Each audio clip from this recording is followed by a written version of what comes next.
we all found something downstairs in the Student Center for lunch. So our next speaker is Dr. Dan Manter, and he's been a research plant physiologist at the USDA here in Fort Collins, studying soil management and sugar beet research for the past 12 years. He earned his MS in forest biology at the University of Maine, and later his PhD in forest science at Oregon State University. Dr. Manter has a wealth of experience studying soil microbes and plant microbe interactions, and we're excited for him to share his research.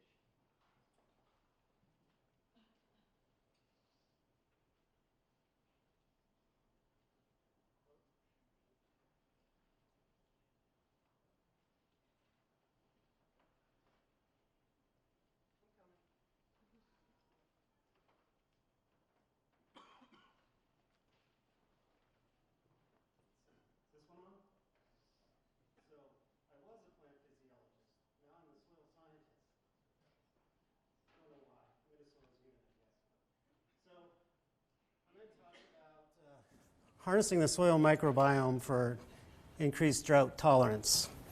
Talk a lot about soils and microbes here. So let's see if I can figure this out. So we're going to cover a few topics here. We'll start out just a quick review on soil health, move on to how soil carbon is the key or the driver of soil health, and then drought tolerance. Talk about the role of soil microbial interactions in drought tolerance, and then finally plant microbial interactions and how they contribute to drought tolerance. So soil health. I'm sure most of you have seen this definition or a similar definition where soil health is often referred to as soil quality, but it's defined as the continued capacity of soil to function as a vital living ecosystem that sustains plants, animals, and humans. So the key in my mind to that is that it's a living system and it's an interaction of multiple processes. And we'll go soil health. So organic matter or carbon is the key to soil health. It's what drives the whole system. The organic matter provides the energy, there's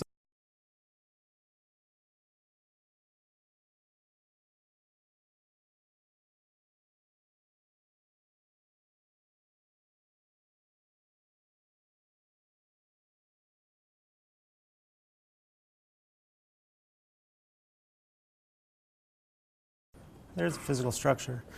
Physical structure will start to break down. Chemical availability. Does this work? I'm in an awkward angle. Chemical availability will start to reduce, and the biological function or the organisms present in the soil will no longer be present. So, kind of alluded to it there, but why is carbon the key to soil health and drought tolerance? Carbon, so it all starts with the plant. I can't see over there. Look at this one. So it all starts with the plant. The plant is the primary provider of carbon. It's through photosynthesis. Carbon is added to the system, the soil system, through leaf litter, rhizodeposition, root exudates, and that's your active organic matter or carbon.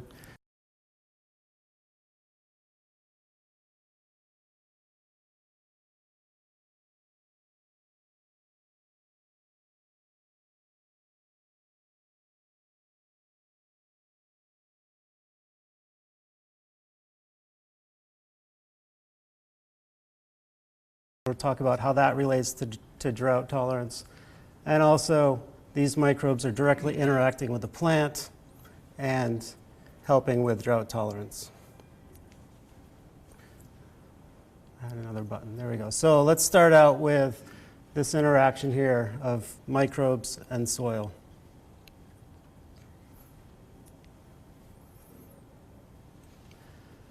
Okay, So soil, as you all know, is not uniform. It exists in clumps or aggregates, and these aggregates are formed by plants and microbes.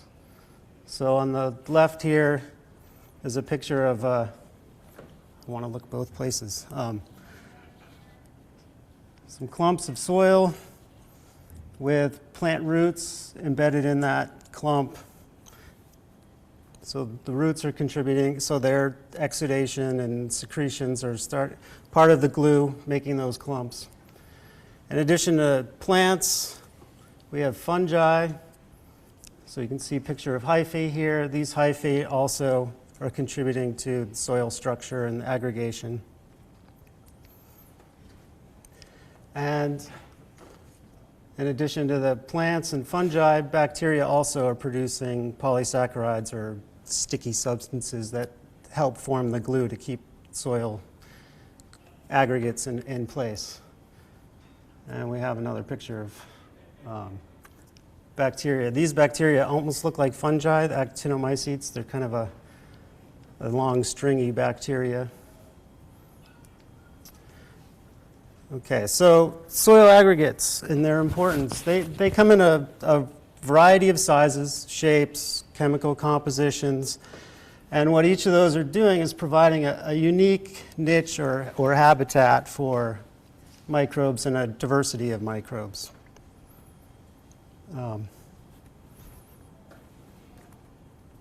Whoops, can't see my notes.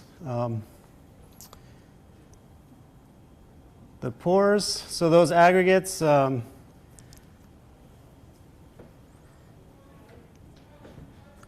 they create, so they're creating a structure with a pore space, and that pore space is providing room for both air and water to be stored in the soil. And when we talk about the difference in sizes of pores, the typically larger pores or larger aggregates are important for water infiltration into the soil, drainage and aeration, and the smaller pores are important for holding onto that water or water retention. So putting all that together, and how does soil organic carbon and aggregation contribute to drought tolerance or plant available water? This is sort of a typical graph here from Franz Luber's, citing some other work. But on this figure, it shows on the x-axis here, we're increasing soil organic carbon. And as it increases, we're looking at two responses. The top line, is this working? The top line here is the water holding capacity of that soil. The bottom line would be the water retention of the soil. And in between is the amount of water available to the plant. So, and you can see that as we add organic carbon, both of those are increasing. But the infiltration or the water holding capacity of that soil is increasing at a greater rate, resulting in increased, so the difference is greater, increased plant available water increasing with soil organic carbon. Okay, so trying to increase soil organic carbon and microbes and plant available water, what are some of the management options we have to do this? I'm just going to run through a few examples. Things like residue, how much residue we leave on the soil, tillage, cover crops, and so on. But the first example is from Brookings, South Dakota, where they compared no-till and conventional till soils, and this is after a pretty heavy rain event. Pretty clear that there's a difference in infiltration of water into that soil. Another study is one that from Tiemann et al. They looked at crop diversity and how that relates to soil organic carbon. This was essentially increasing crop rotations or crop diversity over time. Corn monoculture, then they added soy corn, corn with one cover crop, soy, wheat, corn, and so on. In this study, their main focus was to look at soil structure and aggregate stability. They looked at two different types of aggregates. They looked at field moist aggregates, what you typically see out when you walked out in the field, or what in the clear circles here are water stable aggregates. So after collecting a soil sample, flooding it, and seeing what aggregates remain. So you can see as the cropping intensity, or crop diversity in this case, increased, that aggregates increased. And they also did a series of other studies here where they looked at microbial biomass and diversity. And essentially what they found was that as the quantity and quality of the soil carbon increased with diversity, the microbial biomass and diversity increased, and it was correlated with aggregate stability. Okay, another study. This is one that's familiar to many of you in the room. This is a joint project, CSU and ARS. It's looking at cropping intensity in dryland agriculture in eastern Colorado. So 3 sites, eastern from Sterling, Stratton, and Walsh, kind of a increasing PET as you go south. The main idea in this study is to increase your cropping intensity, or basically reduce the amount of time that the field is in fallow. So there's 4 main treatments at each site. There's a wheat fallow, so fallow every other year. Wheat corn fallow, fallow every 3rd year. Continuous cropping, so crop in the field every year. And then there was a grassland or CRP comparison. And what you can see is that at all 3 sites, as we increase that cropping intensity, we see an increase in soil carbon. This is particulate organic matter in this case. Pretty drastic increases. And this is after 2009, 24 years of this study being in the ground. So I mentioned carbon and microbes are related. We also looked at microbial biomass at these sites, and just to show you that there's a strong linear correlation between particulate organic matter and microbial biomass in these studies. And who knows where this is from? Robin knows. Yeah, our late colleague, his cute little microbe. Anyway, so one of the most interesting aspects of this study in my mind is often you hear an argument that we need fallow in dryland agriculture to allow time for soils to recharge and get water in, and it's basically a time where the little plants aren't acting like straws, sucking water out of the soil. So we've put together yield data across the first 12 years of this study anyway. And so we have two of the treatments, wheat corn fallow, wheat corn millet fallow, so sort of the middle cropping intensity and the highest cropping intensity. And each of these, the 3 sites are a different color, so each bar is a different site here, and it's the yield relative to wheat fallow. And so you can see that in most years, that cropping intensity increased the yield of wheat. Occasionally we have some decreases in yield, but when we do, it tends to be a smaller decrease than when we see an increase. And on average, over the 12 years, we see a positive increase in yield. So I think the take home for me on this is, yes, maybe sometimes in short-term studies or in extreme drought conditions, a fallow is beneficial. But once we've allowed things like cropping intensity or our management effects to increase carbon, increase the infiltration, increase the water holding capacity, we tend to see a positive increase in yield. Okay, so that's a little bit about the microbial soil interactions here. A little recap: soil microbial interactions and drought tolerance. Organic matter provides the energy and the substrates for microbial diversity. Those microbes are key in producing soil aggregates, which affect the physical structure and the water holding capacity of the soil.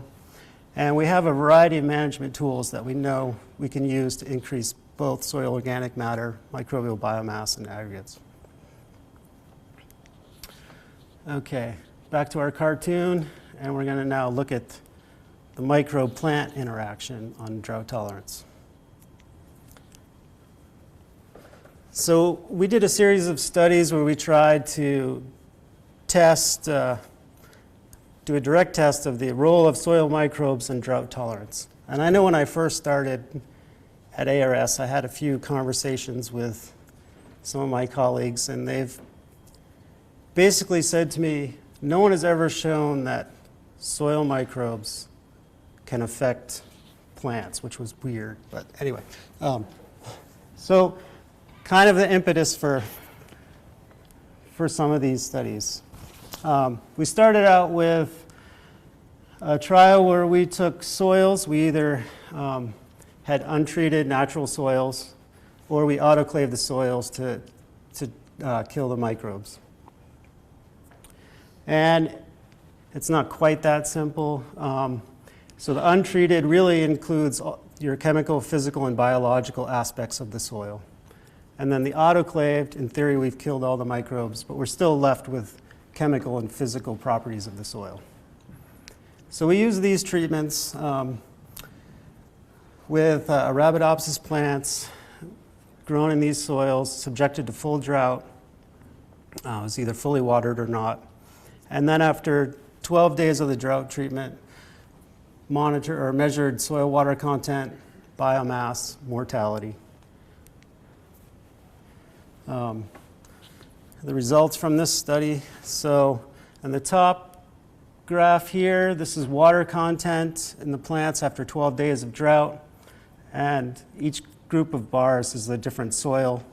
So we had a native Arabidopsis soil, basically just an abandoned agricultural field, a pine soil, and corn soil, just trying to start with 3 different vari soils. And you can see water content. So for the Arabidopsis soil, the plants, we see a significant increase in water content after 12 days of drought.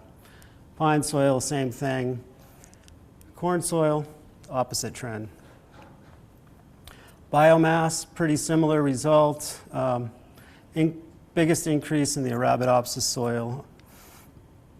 And then survival, or days of mortality, days until mortality of the plants. When we had the control soil, which had the biological component intact, we see a significant decrease in mortality. And again, the Arabidopsis soil was the biggest, or had the greatest effect. So the next part from there was to try and tease it out a little bit more, get more towards just understanding the biological component to this. We took soil slurries from the same soils. In this case, we had an unfiltered soil slurry, which should have, you're going to extract some of the chemical components and the biological, and then we filtered out the biological, and you're left with chemical. So now our comparison is essentially removing that physical structure of the soil. Similar design. In this case, this is biomass. The Arabidopsis soil, again, biggest impact on biomass under drought. We also did a series of, looked at a series of drought stress markers or genes, drought responsive genes. And for all of the genes, when we added that, the biological component, we saw a reduction in the drought stress genes. Okay, so we'll come back to these soils in a little bit, but we're going to move on a little to talk about some previous studies, what we know about plant microbial interactions and characteristics that should relate to drought tolerance. So there's been a series of studies with inoculating different plants, and I don't have what plants are here or what microbes, but in general, we know bacteria can affect root architecture of plants. Everything from increasing root biomass, root length, number of root hairs, and all of those should contribute to a plant's ability to find water, uptake water.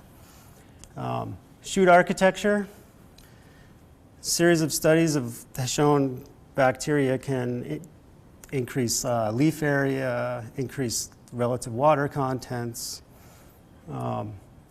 Again, osmotic adjustment, so different PGPRs, plant growth promoting bacteria or rhizobacteria, all can help with plant osmotic adjustment through proline accumulation as well as some other compounds.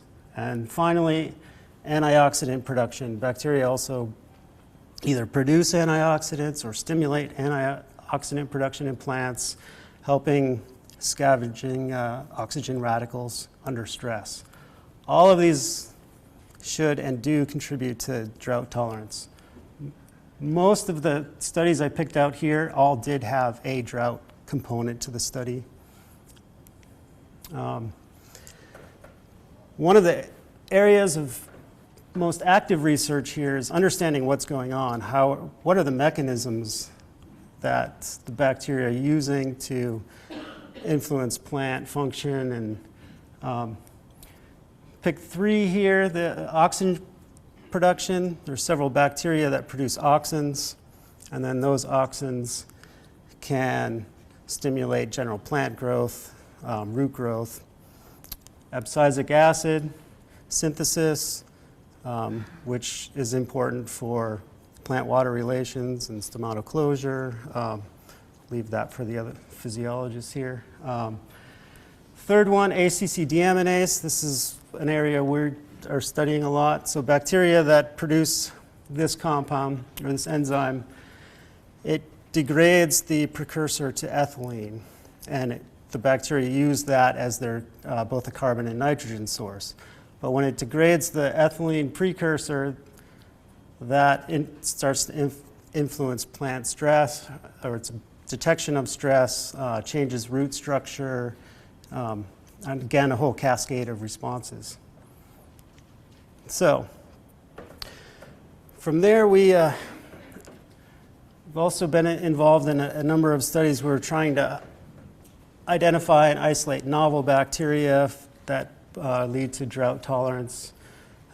It's nice to say that microbes are doing it, but can we find an actual bacteria we can apply it to new fields and farms or greenhouses and actually influence drought tolerance? So we started out with that Arabidopsis soil that I showed you had the best ability to influence drought tolerance. And we screened that, we created a library of microbes from that soil. We used different selective medias trying to get a diversity of microbes from the soil, and then inoculated plants directly with a microbe and exposed them to drought for 7 days and looked at things like biomass and survival. And so here's the result with just, this is after several preliminary screenings. These are our three best isolates that we've found. But in this, I don't have a label. This on the y-axis here should be the percent survival of plants after either 4 or 5, 6 or 7 days of full drought. So the blue bar is the control, no microbes were added, and then the red is one isolate, second isolate, and a third. So you can see that these two, both the red and the purple, code name ADRs 10 and 17, increased survival from about 25% in the control to 50% or more.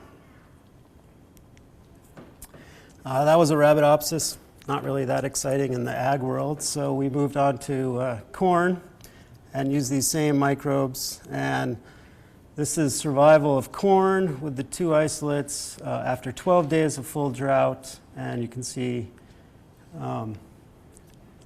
survival in the control is around 25% again, and with our 2 isolates, we're 60% or more survival. Just some pictures of the corn. You can see the controls, small little wimpy plants, and getting better with the microbial additions. In addition to survival with this study, we also looked at water use efficiency. So in this graph, we're looking at the loss of soil water from each pot by day. And first bar is the control, and then both isolates, the amount of water that the plant is losing, and it's bigger, is smaller. This is at a 70% drought, and then 80 and a little bit higher drought level. So 80% drought is 20% of full watering capacity, or water holding capacity of the soil.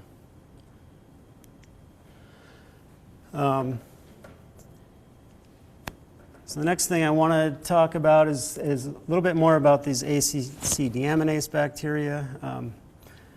With colleagues here, Colorado State, Mary Stromberger, Pat Byrne, and Tiffany Weir, we've been studying the role of these bacteria in wheat to increase drought tolerance.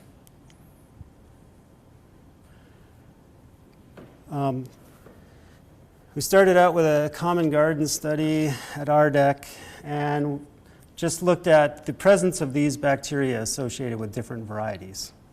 And you can see different varieties, and then percent ACDS, that's the percent of these bacteria in the community. So there's a couple that stand out here, like this Ronell. It has, when you look at it, the microbial community associated with it, it has a high abundance of these bacteria. And so there's definitely a thing to notice here. There is a strong variety difference with the microbes that are communities that they're associated with. And I talked about carbon at the beginning of the talk. It goes back to carbon. We look at root exudates of these varieties, and they are distinctly different. We've got different patterns here, but essentially the Ronell is clustering off by itself. And one of the compounds that's highest in Ronell is this oxalic acid, which is a potential candidate for what is attracting or at least supporting growth of these bacteria. Besides just looking at exudates, we actually added exudates. We have a control, 2 different controls, water or a nutrient solution, or exudates from Ripper or Ronell, 2 of the varieties in the previous study. Added those to pots, and we increase the amount of those ACC deaminase bacteria in response to the root exudates. So we're feeding them, providing the carbon that they need. One of the interesting questions with this in my mind was, well, now we know there are variety differences. We have one variety that associates with these bacteria, one that doesn't. Can you co-plant these 2 varieties together? And the one that associates with them will basically help the other one along. Interesting implications for management or for fields. Do we start mixing cultivars just to try and manipulate our microbial community. So we did a little study where we co-planted the Ronell, which is the one that associates with the ACC deaminase bacteria, and then planted it with different other varieties. So we have either Ronell with itself, bird variety with itself, and various mixtures. I gotta look this way. So, and the first panel here on the top left is just above ground biomass of the plants. And the blue bar is we did not add ACC deaminase bacteria to the study, and the red bar we did. So we basically added both. We were manipulating both the microbes and the cultivars. For all of the responses we looked at, whether it was biomass, seed weight, I guess that's the two. All right, these are different treatments. When we have the Ronell present and the ACC deaminase bacteria, we see an increase in biomass. So it does look like as long as you have that one plant there, it's helping both plants in the study. Okay, so a little recap of plant microbial interactions and how they relate to drought tolerance. Microbes influence plant tolerance directly. We talked about some of the mechanisms. Some of them we still don't know, but we know that there are lots of plant structure and function changes with microbes that should contribute to drought tolerance. Interactions are often species, plant species or variety specific. Same is true for bacteria. There will be strain specific. Two Pseudomonas of the same species may not have the same biochemistry, may interact differently. So whenever we talk about these interactions, we need to consider both sides, plant and microbe, and how specific they are.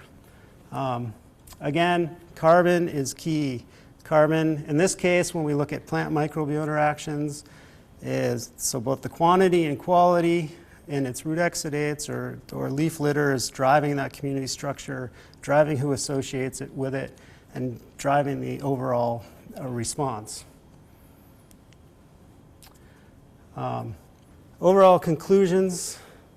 So soils as a whole, including everything, physical, chemical, biological structure, processes, are key for drought tolerance. Carbon's king, both quantity, quality. It drives structure, function, physical, chemical. It's the currency of life, right? And microbes regulate both soil structure and function and plant available water, and they're also directly interacting with the plant and influencing its structure and function.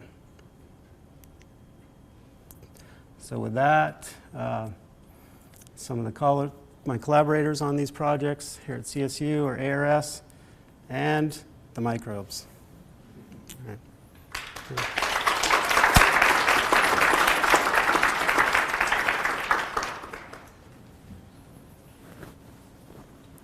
Yeah. Go ahead. When you isolated and inoculated specific microorganisms from the soil, did you do any experiments where you combined two different microorganisms to see what effect that had? We've either done tried to do the whole community through soil slurries, which is arguably the whole community, but as well as we can get, or we've done individual isolates at this point. Where we're trying to go is actually specific microbes for different stresses, like be it drought or nutrients, and then work towards a consortia that way. But yeah. Mm-hmm. So have you tested your two isolates from corn and you found increased survivability in your greenhouse? Have you tested those in the field? We're currently testing them in the field. So you don't have any results? We have some results. but we'll have more next year. We've tested those in the greenhouse with potato as well, and saw a great response. So we're looking for some potato farmers right now to do trials with next year. But, yeah. You use the word microbe. You kind of for some names. Some names of microbes? Yes. Latin names or just general categories of microbes? Typically, I'm focusing on 90% of what we do are bacteria, is what we focus on. But microbes include fungi, bacteria, algae, and then larger things which we normally don't even consider. But it's the But in terms of cccDNAs, are there specific bacteria that use this enzyme? There are. There's two genera that it's fairly common in are Pseudomonas and Bacillus, but there are others. One of our isolates is a genus that no one else has seen it in yet. So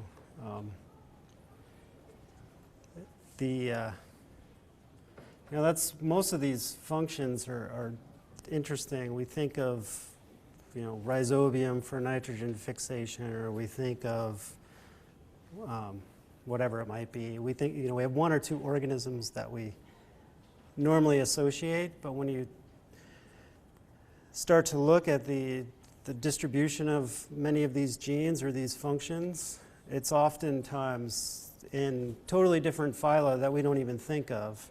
And so as we continue to sequence more and understand the genomes, that diversity is actually exploding for a lot of these functions,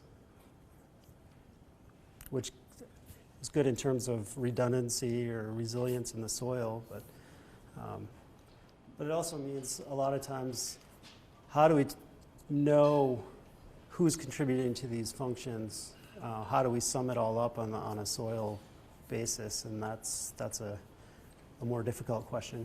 But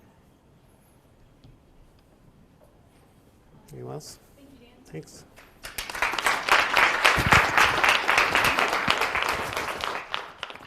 So our next speaker is Dr. Lisa Donovan, and Dr. Donovan is a distinguished research professor and department head of the Department of Plant Biology at the University of Georgia.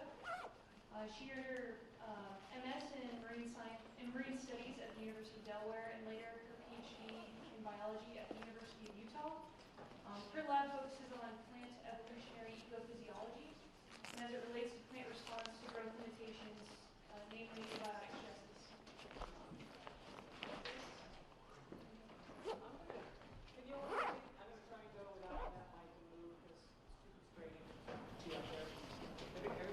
Do I need a mic? We're good? Okay. Today, I really appreciate the invitation to talk. I don't focus just on drought resistance, so when I got the invitation, it's kind of fun to think about how to pull out all the threads of what I'm doing and focus on the drought story and set aside nutrients and salt and everything else. So I'll try to pull together some threads today, and before I get started, it'll be a cast of thousands because I went back a little bit and tried to pull some stories from a lot of my graduate students. And I'll point out that two main collaborators in a lot of this week of work, I've collaborated with Lauren informally and formally for quite a few years on the sunflowers, and Lauren and John and I are on NSF Plant Genome Grant and a Genome Canada grant currently, and then I'll bring up other folks as they come along. So the overall idea of what I'll do today is try and give you a conceptual framework of where I'm going to take today's talk about traits that are, as an ecophysiologist, that I focus on, a little bit about the Helianthus study system that encompasses what I've done for about the last 15 years, And then think about wild helianthus, where I focused on drought as an ecological and evolutionary factor. More recently, I've gotten into working with a cultivated annuus, Helianthus annuus, and part of efforts to develop more drought-resistant materials. And thinking about where this is going in our group in terms of crop and wild, getting that all integrated. And then a little bit lessons learned so far. So my students teasingly called this a Donovan drought retrospective. I'm not sure if that's a good thing or a bad thing.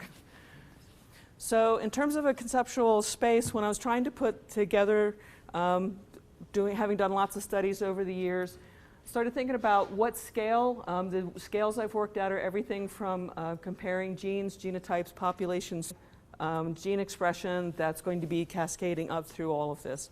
So for each of the studies, I'll do something like this and put it in this conceptual space. And basically, it probably shows that I wander all over the place.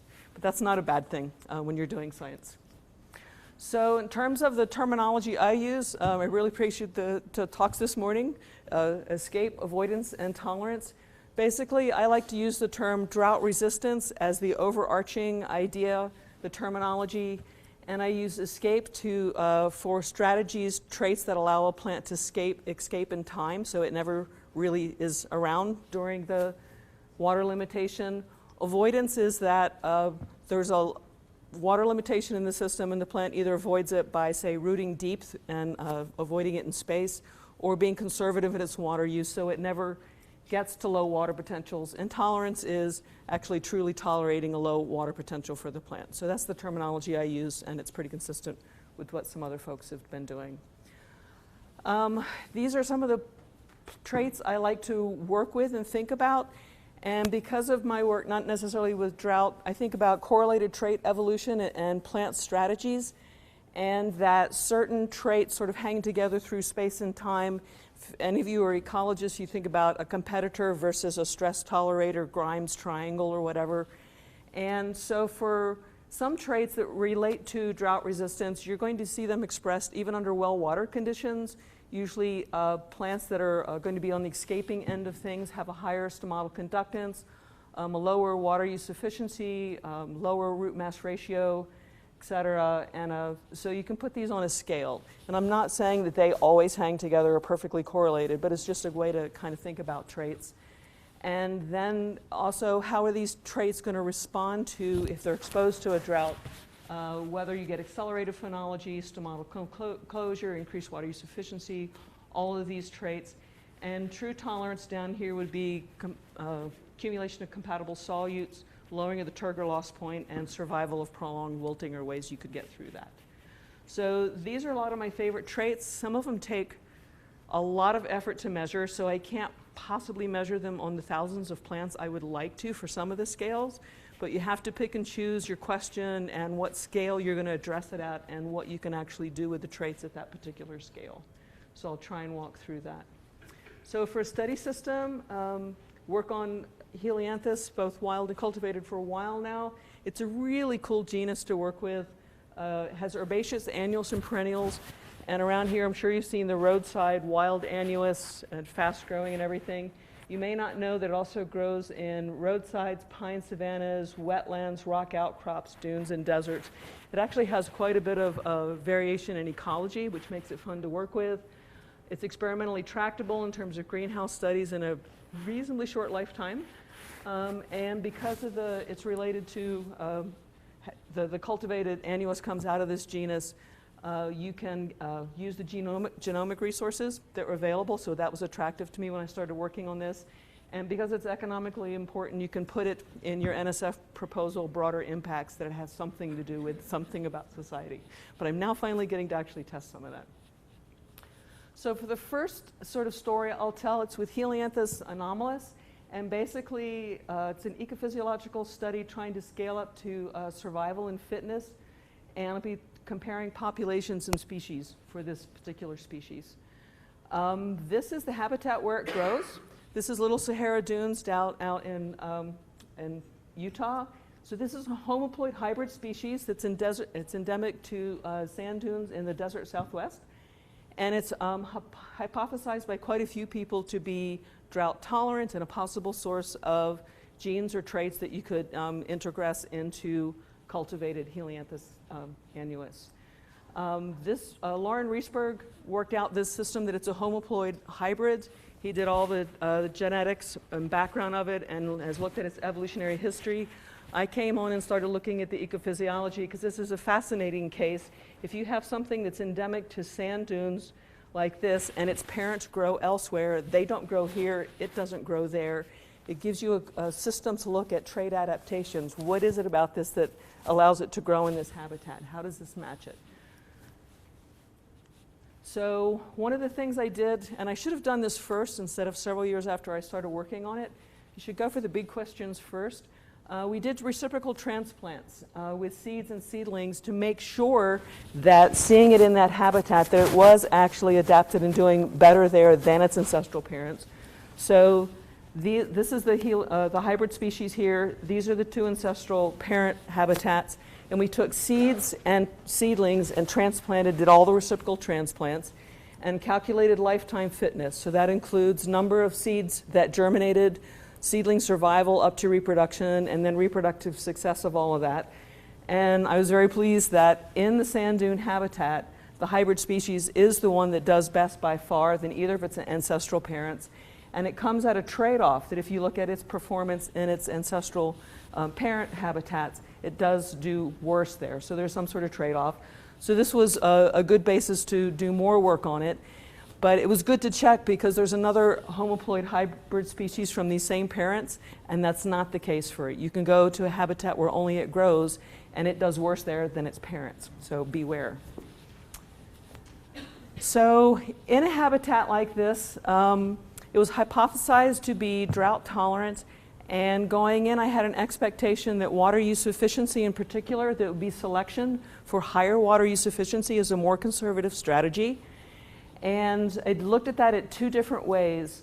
This is Beau Bruyette and Becky Shirk, and basically they looked at populations from Utah down through northern Arizona, and they used a QST, FST approach, and if you haven't heard of that before, basically it's looking at the distribution of genetic variation within and among populations, and then you collect seed from those populations, you take them back to a common garden environment, you grow them up, and you partition trait variation within and among populations.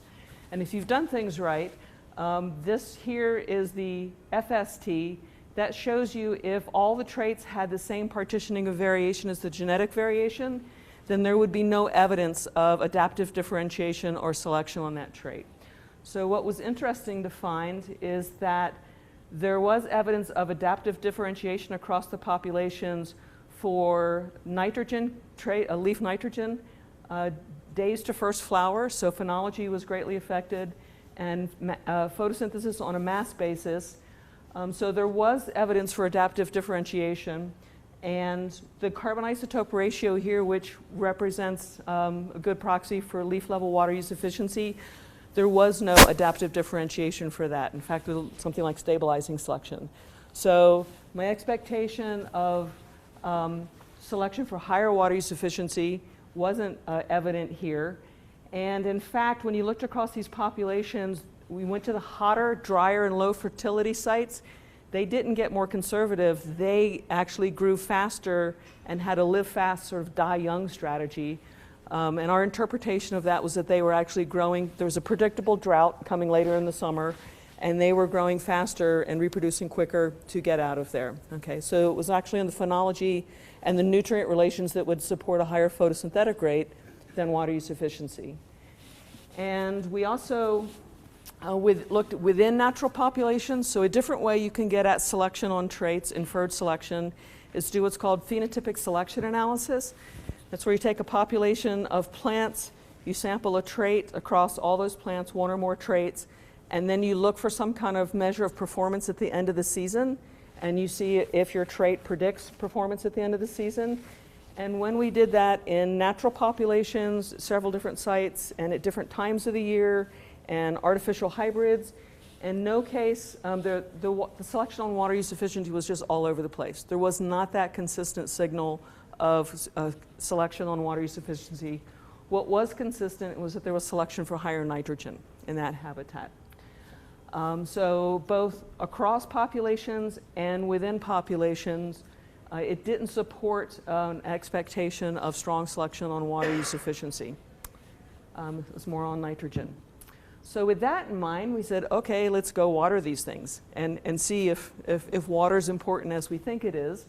These are just 2 sample plots out at Little Sahara Dunes. We would go out and mark the plots in the spring, tag seedlings with flags. We had control plots and then plots with water and then water and nutrients. And at the end of the season, the ones with water and nutrients, we get these rogue plants with lots of biomass. But if you look, and that's this bar here, water and nutrient treatment. If you look at the control plant, which received no watering, and you look at the watered plants, there was no difference in growth, there was no difference in pre-dawn water potential, there was no difference in gas exchange. Those plants in that habitat in that year were not water limited, and that was a drier than average year. Okay, so just because it looks like a dry dune habitat, drought is not necessarily a strong selective feature. It's well matched to its environment. So some other things we did was actually go out and sample a lot of pre-dawn water potentials to see what range they would be in. So the pre-dawn water potentials range from -0.7 to -1.4. And I use this as the best proxy I can come up with for asking what the soil moisture is. And if you have plants that are expressing pre-dawn water potentials in this range, it's not a very dry habitat. That's pretty moist. And we also, David Rosenthal also looked at the xylem, the hydraulic conductivity. This is the P50 we were talking about earlier this morning. And the P50 for the Helianthus anomalus was in the range of -1.2 to 2. So that's a xylem failure rate that's actually associated with a more mesic site species. So despite the fact this is out in a desert dune habitat, it's actually deeply rooted down there and it has sufficient moisture. And one last thing on Helianthus anomalus that was kind of fun. We took 3 other species that grow out in this habitat, and we grew them up and transplanted some of them on the dunes and then off the dunes. So the actively moving dunes and the stabilized areas. And what we found was the pre-dawn water potentials of these other species on the dunes was -1 to -1.5, sort of the range of the anomalous. If you were off the dunes, it was much drier, -0.2 to -4.5. The reason why is off the dune, there's a lot more vegetation, but that vegetation, it's 90% plant cover, all those roots are down there and they're sucking up all the moisture. One of the reasons why the dunes are a wetter environment from a plant's perspective is that it rains, the rain filters in, and there aren't other plants there to suck it up. So as long as the Helianthus anomalus can get its roots down to those stored soil moisture reserves in the dunes, it has access to moisture. So we've dug these things up, and we could get to, most of the adult plants went to 1 meter, 1.5 meter. Below that, the sand pits usually caved in on us, so we have no idea how much further they would go. They would never let me take a backhoe out there to try that. I wanted to. So lessons learned from Helianthus for me is that although this looks like a really dry habitat, it's actually avoiding any low plant water status by really deep rooting and is more equally or more limited by nutrients. And this picture is to remind me to say it's also limited by disturbance in that one sandstorm can add or remove that much sand from the surface there. And the ancestral parents are particularly intolerant of that. So when we perceive desert dunes as imposing a drought, there's no evidence of that for this particular species, and it has no evidence of any true tolerance traits. So another species that I find really interesting is near to my current home in Georgia, Helianthus porteri, and it's an annual endemic to granite outcrops. If you've ever seen Stone Mountain, as the biggest version of it, but we have lots of other kinds of granite outcrops. So basically bare granite, and you'll have these little depressions where there's maybe 6 to 8 inches of organic soil. It's just like organic peat. And that's where the favorite habitat of this, and you only find it on these granite outcrops. And Because these shallow soils dry out really quickly, it may rain on average 2 centimeters a week in Georgia, which is a lot more rain you get here. But if a thunderstorm doesn't come over this particular site in the summer, and you have that hot sun going down, bearing down in its open habitat, those soils can dry out really, really quickly, and that whole landscape becomes, you walk across it, you can just hear all the leaves crunching and everything. It's pretty drastic. So this is the closest thing we have to a desert in Georgia. It's one of the few perennials on this, or few annuals on this habitat. If it's going to be dry there, it's going to be dry in the summer. And this thing persists as in the vegetative state through the summer and flowers in the fall. So unless it can get through that summer, it's not going to reproduce. And because of there was a lot of early observations, this was hypothesized to either be able to avoid or tolerate drought through either some sort of physiological mechanism to survive moderate stress, maybe survive wilted until the next rain comes, or some sort of deep rooting in the rock crevices to get down to the soil moisture. So what Scott Gavart did was spend a lot of time driving around Georgia and South Carolina visiting these rock outcrops. He followed 3 populations for 3 years, visiting them monthly to check on survey plots and to take ecophysiological measurements. And I'm just going to show one graph from his work here. And what's on the x-axis here is the pre-dawn water potential, so plant water status, at the driest month in the growing season, and then the survival at that particular plot by the end of that season for that particular year. And basically the greater water stress or lower plant water status at some time during the year is going to predict the overall survival. And that may not seem that surprising. I mean, more water stress plants do die, but this actually hadn't been shown directly to be the cause, the driving force of the mortality. And in case you're wondering how you can have a plant here, a plot where it's this wet early in the season and yet it gets that 0% mortality or survivor by the end of the season. These are all at Hegge's Rock in 2008 when we had a major drought. So when he went out in late May and measured replicates at all of these plots, this was the spread of pre-dawn water potential, so a range of water availability from really wet to really dry. And he went out 3 weeks later and every single plant was dead. So you can be this happy, this close to zero, or well hydrated early in the season, and a couple weeks later you can be toast out there in terms of water stress. Because these are isolated populations, these granite rock outcrops sticking up out of the ground in Georgia and South Carolina, we wondered if there was going to be local adaptation, similar to the Helianthus anomalous story. But we did additional phylogenetic or population genetic structure and common garden studies in the greenhouse. And for this species, there's no evidence of local adaptation. And that's probably because there's a lot of gene flow, and also when it's going to get dry, whether or not that drought is going to be a selective force is just too unpredictable. 1 in 20 years, the whole population will crash, and it just comes back from a massive seed bank. So it's an entirely different strategy. That said, I still wanted to find out how it could survive in most of those years so those plants get to reproduction. So this is work of Elise Bartlemay, and I'm only going to show one of her graphs. Basically, we took the endemic to the granite rock outcrop and we compared it to a wild Helianthus annuus and another a wetland species, Helianthus carnosus, that's endemic to the southeast. And what we grew them in the long, clear plastic tubes and tracked roots down through time.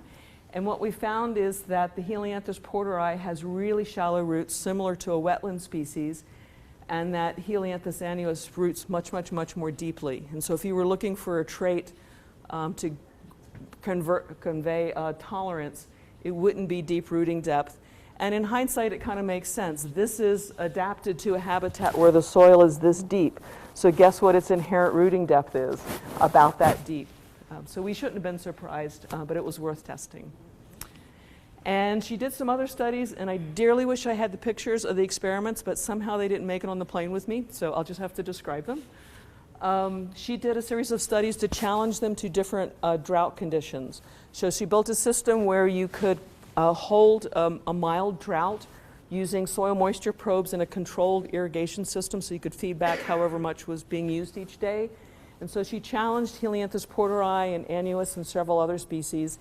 And she was looking to see, under well-watered and under a drought challenge, was there something unique about Helianthus porteri in terms of its gas exchange, in terms of its water use efficiency, stomatal control, and it was really boring. It was just right there in the middle. There's nothing special about it in terms of its ability to control stomates or and have an inherently high water use efficiency. And also in the range that she expressed the water stress, there was no osmotic adjustment for any of the species. And so then she got a little more drastic, and she let them dry out until they all wilted, because there was a hypothesis that maybe there's some special ability to survive in a wilted state for a couple of weeks until the next rainstorm comes by. And we challenged them all to 2 weeks of no water whatsoever in the greenhouse, and they all looked really horrible, and they all came back. At least under the pressures we applied, Helianthus was no better than the Helianthus porteri was no better than annuus or the other species we challenged it with. So porteri to me is a different lesson. I mean, it's a endemic, it's a really cool species. It grows in this habitat. Here's a dead tree that died from the drought, and yet you see the population coming back happy as ever on this outcrop. It's not because it seems to have, as best we can tell, any greater ability for drought tolerance. What it does is when it has water, it grows really fast. It sets a lot of seed. When that severe drought comes by and it all dies, it just lets that go and comes back from a seed bank. So that's an entirely different strategy of dealing with a really harsh environment. So looking at those two species and comparing them to neighbors led me to the idea of a different approach of actually comparing many more species. And this wasn't attempted at first in the context of drought, though I'd like to take it there. But it's the idea, we're testing the idea that there's evolution, a correlated trait evolution of these resource use strategies. And to do that, you can do it in a phylogenetically informed way if you look across lots of species and you have enough contrast in different habitats. So to do that, you need a phylogeny. So this is Jess Stevens, and her mentor advisor, Russell Momberg, went out to all these diploids, Helianthus populations, or actually other folks, we went out and got them and gave them the genetic material. And she made this resolved, a better resolved phylogeny. And so there's a large perennial clade, a southeastern perennial clade, and then an annual clade down here where Helianthus annuus is right down there. So with this backbone structure, we could then do a common garden study. We couldn't actually find a habitat in the wild where we could put in a common garden where they would all grow. So we did this in a common garden study and a high resource greenhouse study. And yes, I know there's G by E everywhere. What we were trying to do was minimize the E, and so we could express the genetic differences. Though I know this isn't what they see in the wild, but it's one way of going at getting at genetic differences and trait correlations. And a whole series of students worked on this, and I'll just show work from Chase today. For all of those species, and so he did 28 species and 83 populations, grew them from seed up through reproductive maturity, and looked at all sorts of leaf economic traits and physiological and morphological traits, allocation, defense, lots of things. Alex came along and did the stem and xylem anatomy and the vascular anatomy and looked at inferred xylem transport capacity and biomechanical support. And then Alan came along and did root traits in terms of root chemistry, xylem anatomy, specific root length, and root light density. And what we were looking for was when you do a phylogenetically informed contrast, do you see suites of traits hanging together. Is Helianthus annuus a fast or resource acquisitive trait with a high photosynthetic rate and a high leaf nitrogen and a high transport capacity compared to another slower growing species with a low photosynthetic rate, low nitrogen and everything? So not perfect correlations, but correlated trait evolution. And the answer is yes. Actually, there's a lot more than I would have expected there to be.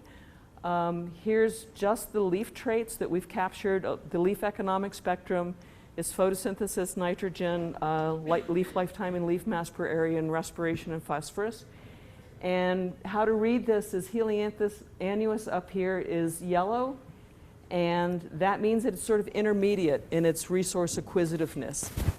And if you look at Helianthus porteri right next to it, even though it's pretty distant related, it actually has about the same leaf and resource use strategy.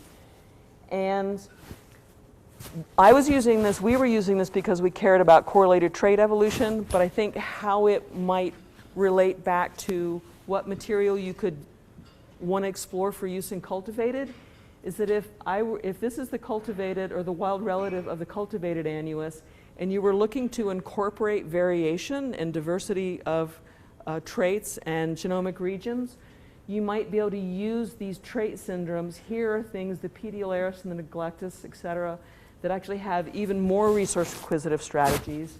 And then down here, having more resource conservative strategies. So this is just a different approach that I think that broad surveys of traits across lots of wild species might be better than going in and saying, well, that looks like it's a dry habitat. I'll look at that one. So yes, we found correlated evolution of traits, mainly the leaf and the stem traits. The roots actually seem to evolve independently. That I think our argument is they're under different selective pressures or a wider range of selective pressures. And because we know where all these came from in terms of climate and we dug up soils, we could also look at the relationship of traits to climate and soils. And there was moderate support for that fast or resource acquisitive leaf and stem traits to be associated with avoidance in the driest climates. So again, a drier climate is actually selecting not for a more resource conservative strategy, but a less conservative or a live fast, die young strategy. So that brings me to cultivated Helianthus annuus, which is what I'm working with primarily now. It's a major oilseed crop, which is why a lot of people care about it. It would be desirable to have more stress-resistant germplasm out there, given where it's planted, and a lot of it is rain-fed, major portion of it.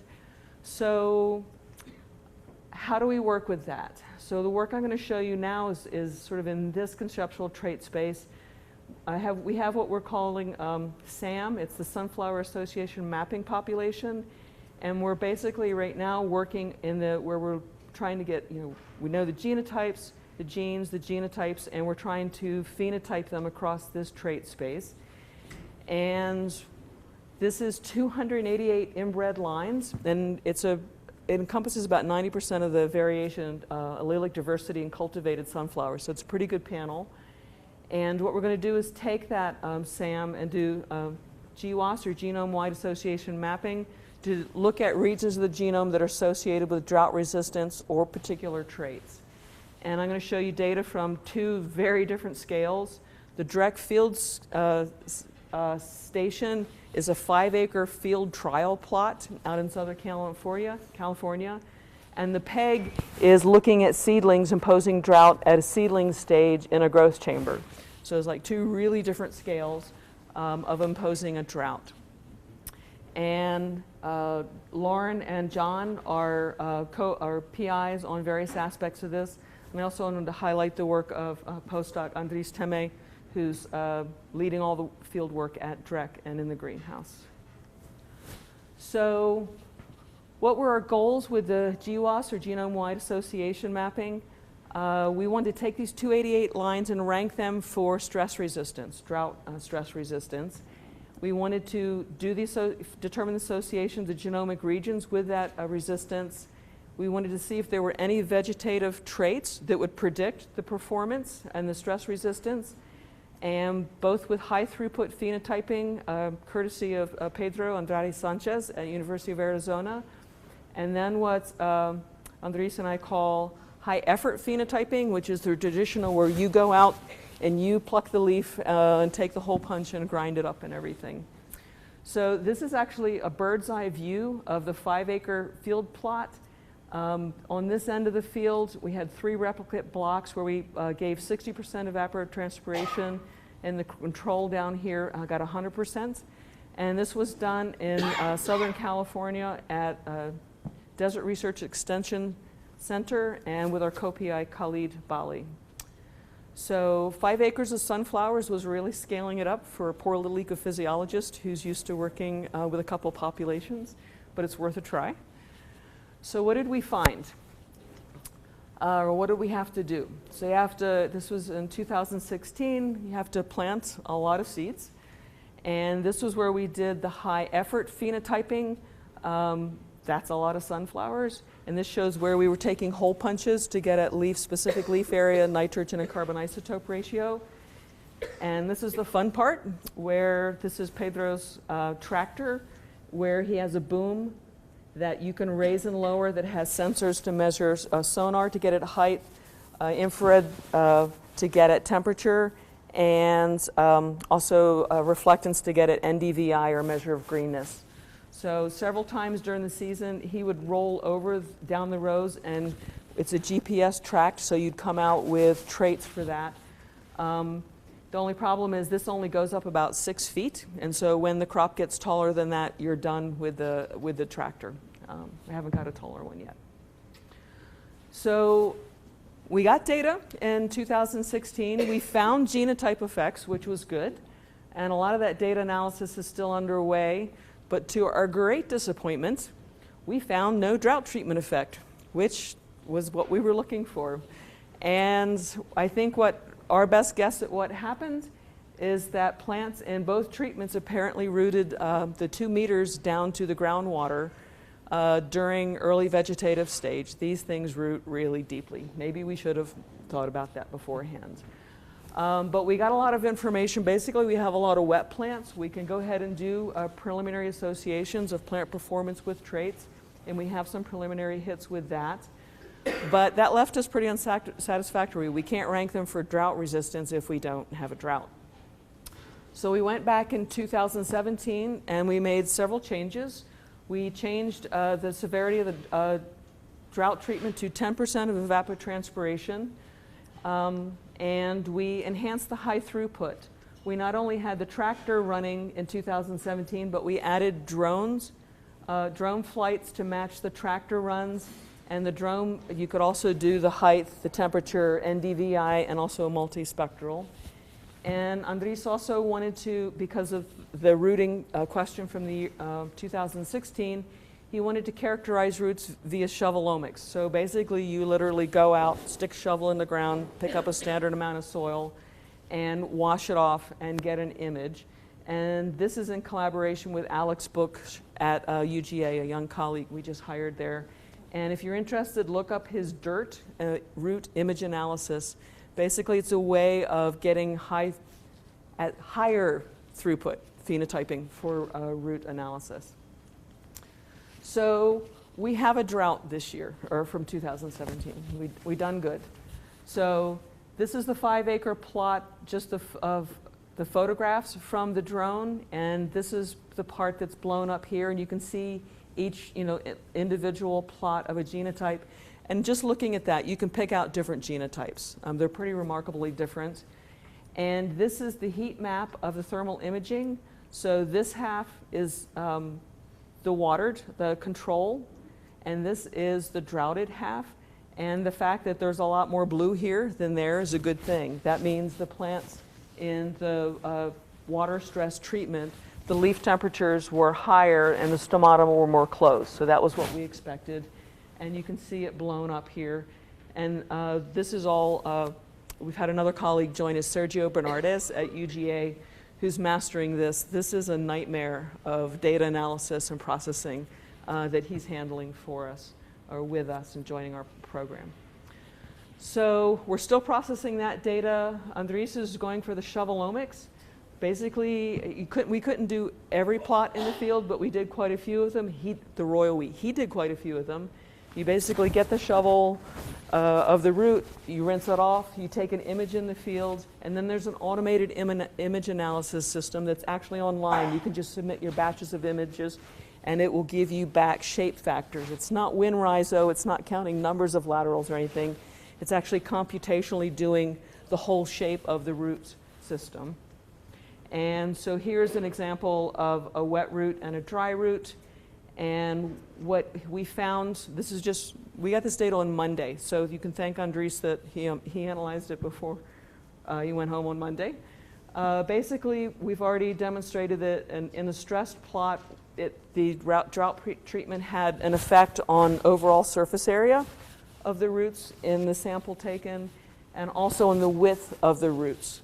So this gives us hope that yes, we actually really did have a drought treatment, and we're going to follow up with all the genome-wide association for all the traits and drought resistance. So that's the big scale. That was out in the field, drought imposed at reproductive maturity and taking it through to seed production. And now I'm going to take you all the way back to the seedling stage. And this is the work of Rishi Masalia in John Burke's lab. And this is doing the GWAS, but it's imposing drought at the seedling stage using PEG 6000, which just imposes an osmotic stress. And so he grew them a few days, got them up as seedlings under control conditions, and then imposed the control versus drought treatments. And you can see some of the root systems here. And basically, he did get an effect. The stem height in the control versus the stress treatments. Here's the rooting depth in the control versus the stress treatments. And we're not surprised that the stress treatments have smaller plants. We kind of expected that. What's really cool is all the crossing of the lines. Some genotypes we're getting all this variation in how they're actually responding to that stress. So that's the variation in stress resistance that we're hoping to understand and to map and figure out the underlying traits. So he's already getting associations identified for a lot of the traits, and he's getting different associations in the control and stress as expected. Is it time? Okay, so basically, I'll quickly just go through this. What we hope to do is, if we can rank all the genotypes, then we hope to go in and get subsets of plants that are very stress resistant and not stress resistant, and then I get to have fun with the ecophysiological characterization, the traits more at the level I'm interested in, and we're going to do transcriptomics. And apologies to Rishi, but I'll skip over this. He's already started on the transcriptomics using a couple of genotypes, or this is just for one genotype and imposing different stresses. And we'll be following up with transcriptomics for the different classes of stress resistance in the near future. So I want to finish up here. It's a little unsatisfying to have you look at wild species in a couple of contexts at the scale of species and populations. You look at the cultivated here. How to bring these back together?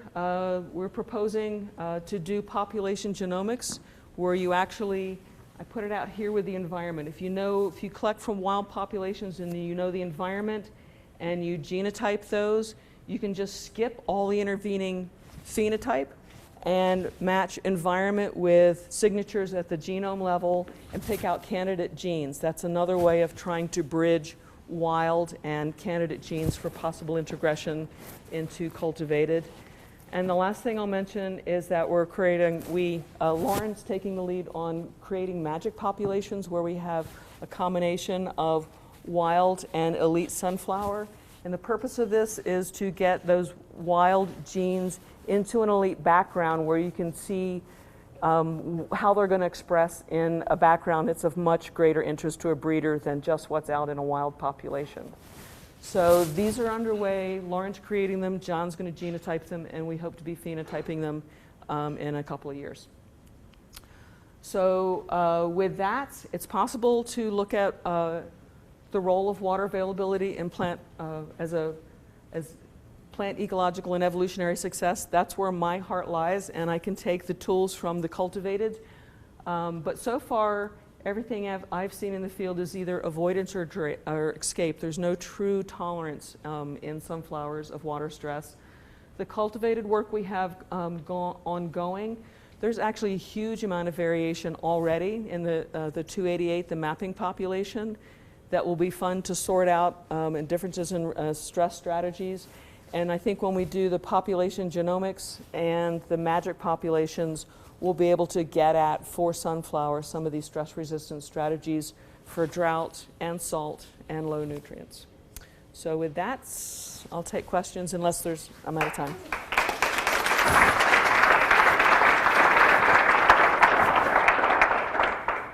And I'll shamelessly brag, we need graduate students. Anybody's interested. All those guys graduated. Rishi's leaving too.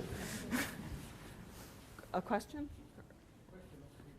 Are there examples at global level of drought tolerance, either a gene or genes from sunflower and extracted from other crops? No. Basically, all the lines that I know of that folks have said have any drought resistance, they're proprietary. We can't get a hold of them, and to my knowledge, the genetic basis of that hasn't been shared. So what we're coming up with will be put into the public domain. Yeah. John, sorry.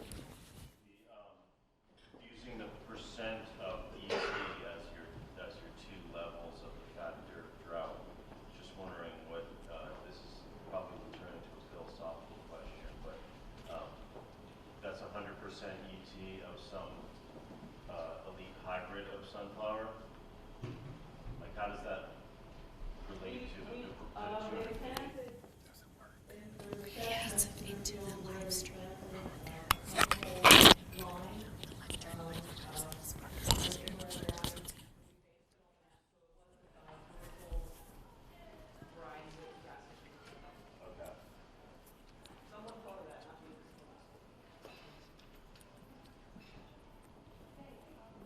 Thank you, Lisa, for the great talk. Drought tolerance research that we're conducting.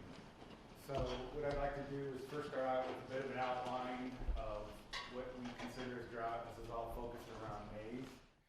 And then I would like to talk about two different approaches using transgenics and CRISPR-Cas to improve the grain yield under water living conditions.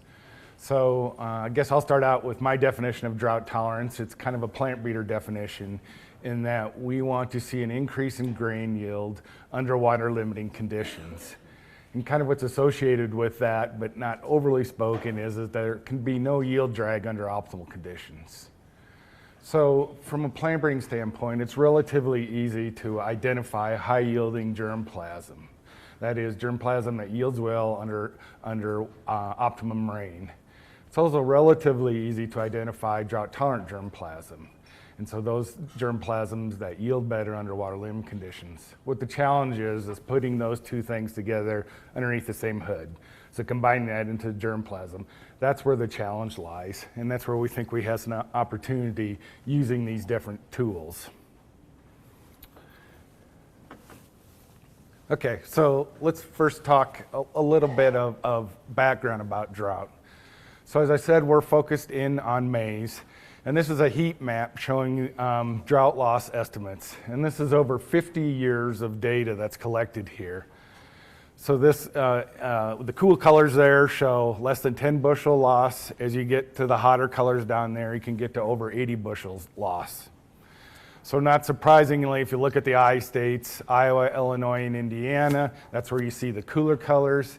As you head west here out to the Plain States and Colorado, that's where you see the hotter colors, so more challenging environments to grow corn. What's kind of interesting is this area down in the Carolinas here, you can see some relatively big losses. We think that's probably due to, well, we don't know for sure, but it could be high nighttime temperatures as far as increasing respiration in maize. Could be due to the poor soils down there or an interaction.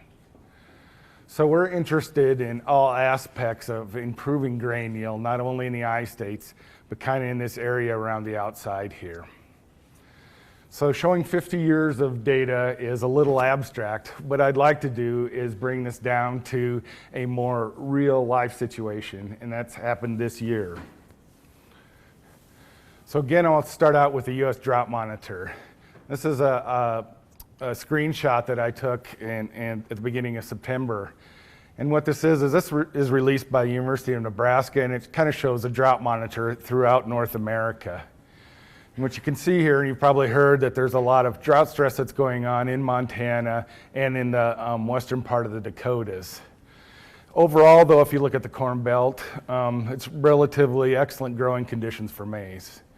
But what I'd like to highlight here is this one little hot spot right here. So in the middle of Iowa is Des Moines. This is about 80 miles southeast of Des Moines. So just this little spot right here.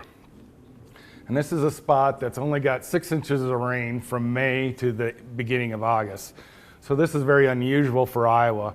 But I just want to show you what happens when you don't have a lot of water and what can happen to grain yield.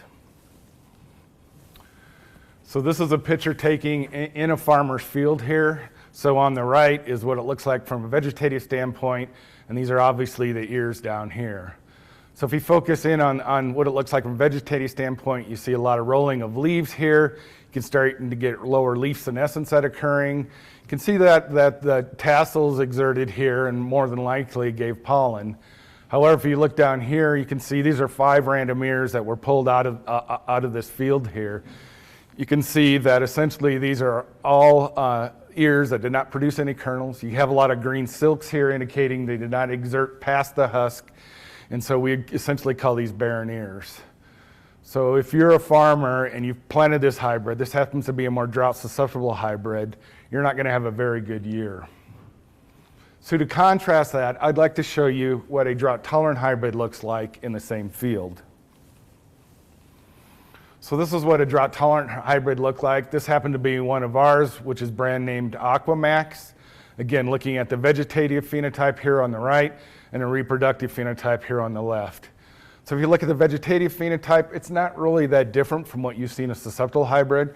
You see a fair amount of leaf rolling. You see some lower leaf senescence here. But what you see over here from an ear standpoint, again, 5 random ears that were pulled out of here, we've got really good kernel set here. It's not perfect. You can see some areas here where we didn't set any grain.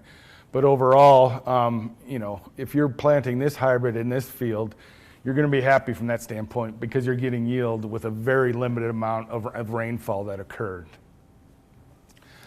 So as I mentioned, this is our Aquamax hybrids. We have several different hybrids that have been really successful for us. They're a big part of our commercial lineup. But to get down to the physiology, what do we think is going on with this that gives us this type of yield response compared to a more susceptible hybrid? So what I'd like to do is show you one of the experiments that we conducted. So this was a study that was conducted in the field. This was a 75% ET treatment here. This was in Garden City, Kansas. So in these plots, what we did is we drove TDR probes into the ground, and then we measured the soil volumetric water content at different depths in the soil. So that's what's shown on the axis here. In the red right here is a competitive hybrid. In the green right here is P1151. This is one of our top-selling Aquamax hybrids. So if you look down the soil profile here, what you can see is that in the top part of the soil profile, and this is right before anthesis, that you have a higher volumetric water content with 1151 relative to this comparator. As you move down through the soil profile, you can see at these lower depths, there's essentially no difference in water content between D49 and 1151. So overall, what we found, and this is based on other studies too, that 1151 uses less water to produce grain. But it's more than that. What it also does is that it shifts that water use. So it uses less water during that vegetative growth. That leaves more water in the soil profile during the reproductive growth when we need the water the most. And that's where we're seeing that bump in yield under water limiting conditions. So that's how we know that 1151, it can provide a yield advantage from that perspective. So if I come back and look at what we have from a drought program, we have this native approach, so that's how we developed the Aquamax line. So using GWAS, precision phenotyping, traditional plant breeding, we've really developed a strong Aquamax product line. What I'd like to spend the rest of the talk is talking about these two other approaches. So using a transgenic approach and also using a CRISPR-Cas approach. What we'd like to do is have a synergistic effect with our Aquamax products to really develop bulletproof hybrids that yield better under water limiting conditions. So when you talk about drought is a complex trait. Drought depends upon timing, it depends upon durability, it depends upon the intensity of that. So what we wanted to do when we're using a transgenic or CRISPR approach is trying to reduce that complexity. And there's a lot of different ways to reduce complexity. What we chose to do is focus on specific pathways. So as Dan's already mentioned, ABA is well known to be involved with drought tolerance. We're working in that area. What I want to talk about today is looking at ethylene. Again, ethylene has already been mentioned, is a stress hormone, and is something that we've targeted using these two different approaches. So here's a cartoon version of what the ethylene pathway looks like in plants. So again, ethylene's a phytohormone. It exists as a gas. I've roughly divided it into 3 different phases here. So on the far left is the ethylene biosynthetic part. This occurs in the cytoplasm of the cell. Ethylene then binds with this receptor complex here, and this whole signaling part is located on both the ER and Golgi apparatus. You then have these cascade effects that occur inside the nucleus here. So IN2 is tethered to this receptor complex. When ethylene binds, it releases IN2, which travels into the nucleus, and then it triggers this IN3 ILL1 transcription factor. This is the master transcription factor for ethylene. So what I'd like to do is focus in first on the biosynthetic part over there and what we've done to manipulate that to improve grain yield under water limit conditions. And then I'll shift the attention and talk about signal transduction.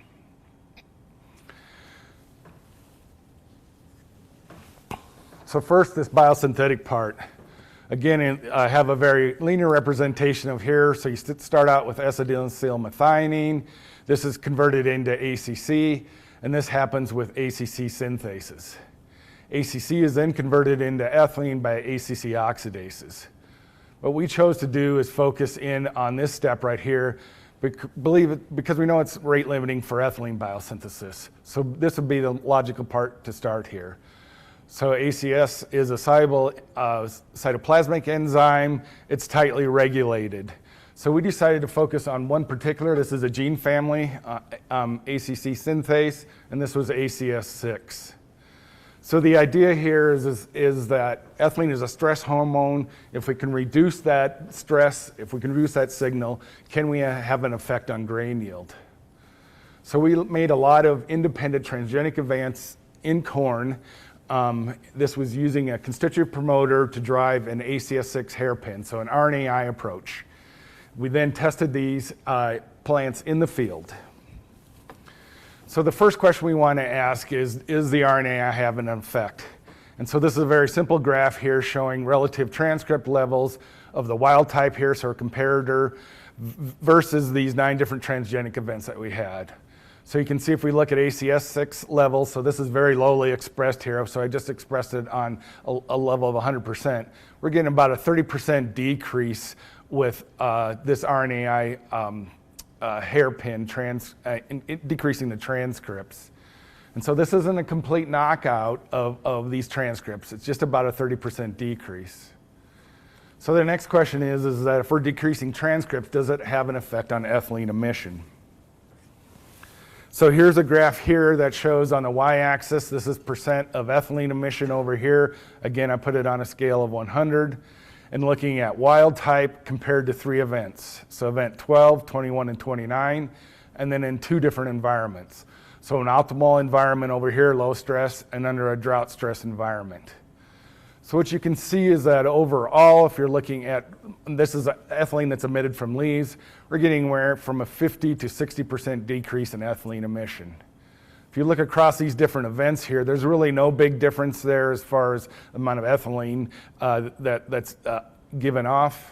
If you look under low stress condition versus high stress, there's some differences there, but nothing great overall. So the bottom line here is that we know that overexpressing this particular construct reduces transcript levels, which has an effect on ethylene emission. So where the rubber hits the road for us is, what does this effect on grain yield? So this is a table here that shows yield. And so on the top here, we're looking at a drought flowering stress location. So this happens to be out in Woodland, California, at one of our managed stress locations. And then we're looking down here is a high yield location, which was located in Illinois. So we have 9 different independent transgenic events here that are expressing this RNA construct.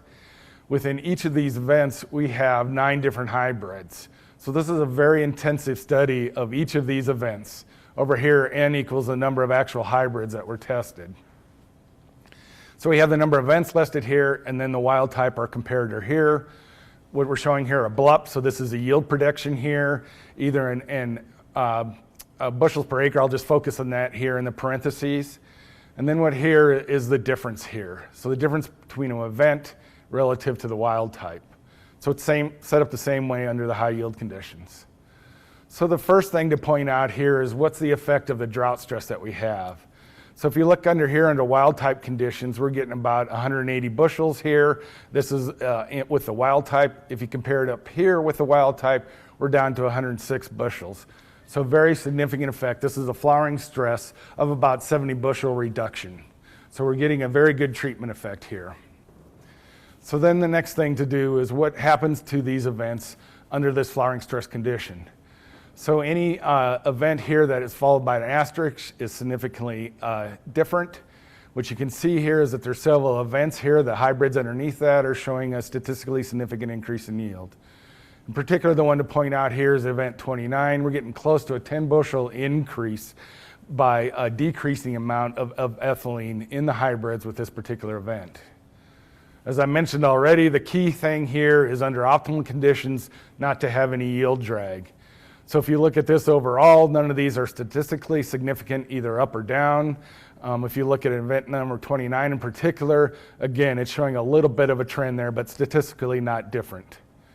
So this was our first indication that manipulating the ethylene pathway could really have a positive effect on grain yield under these drought stress conditions, in this particular flowering stress conditions, with no yield drag. So what we wanted to know is what underlies this. Why are we getting this increase in grain yield? So we looked at a lot of different secondary traits, and the one that was most consistent had to do with silking kinetics. So this is a very simple picture here.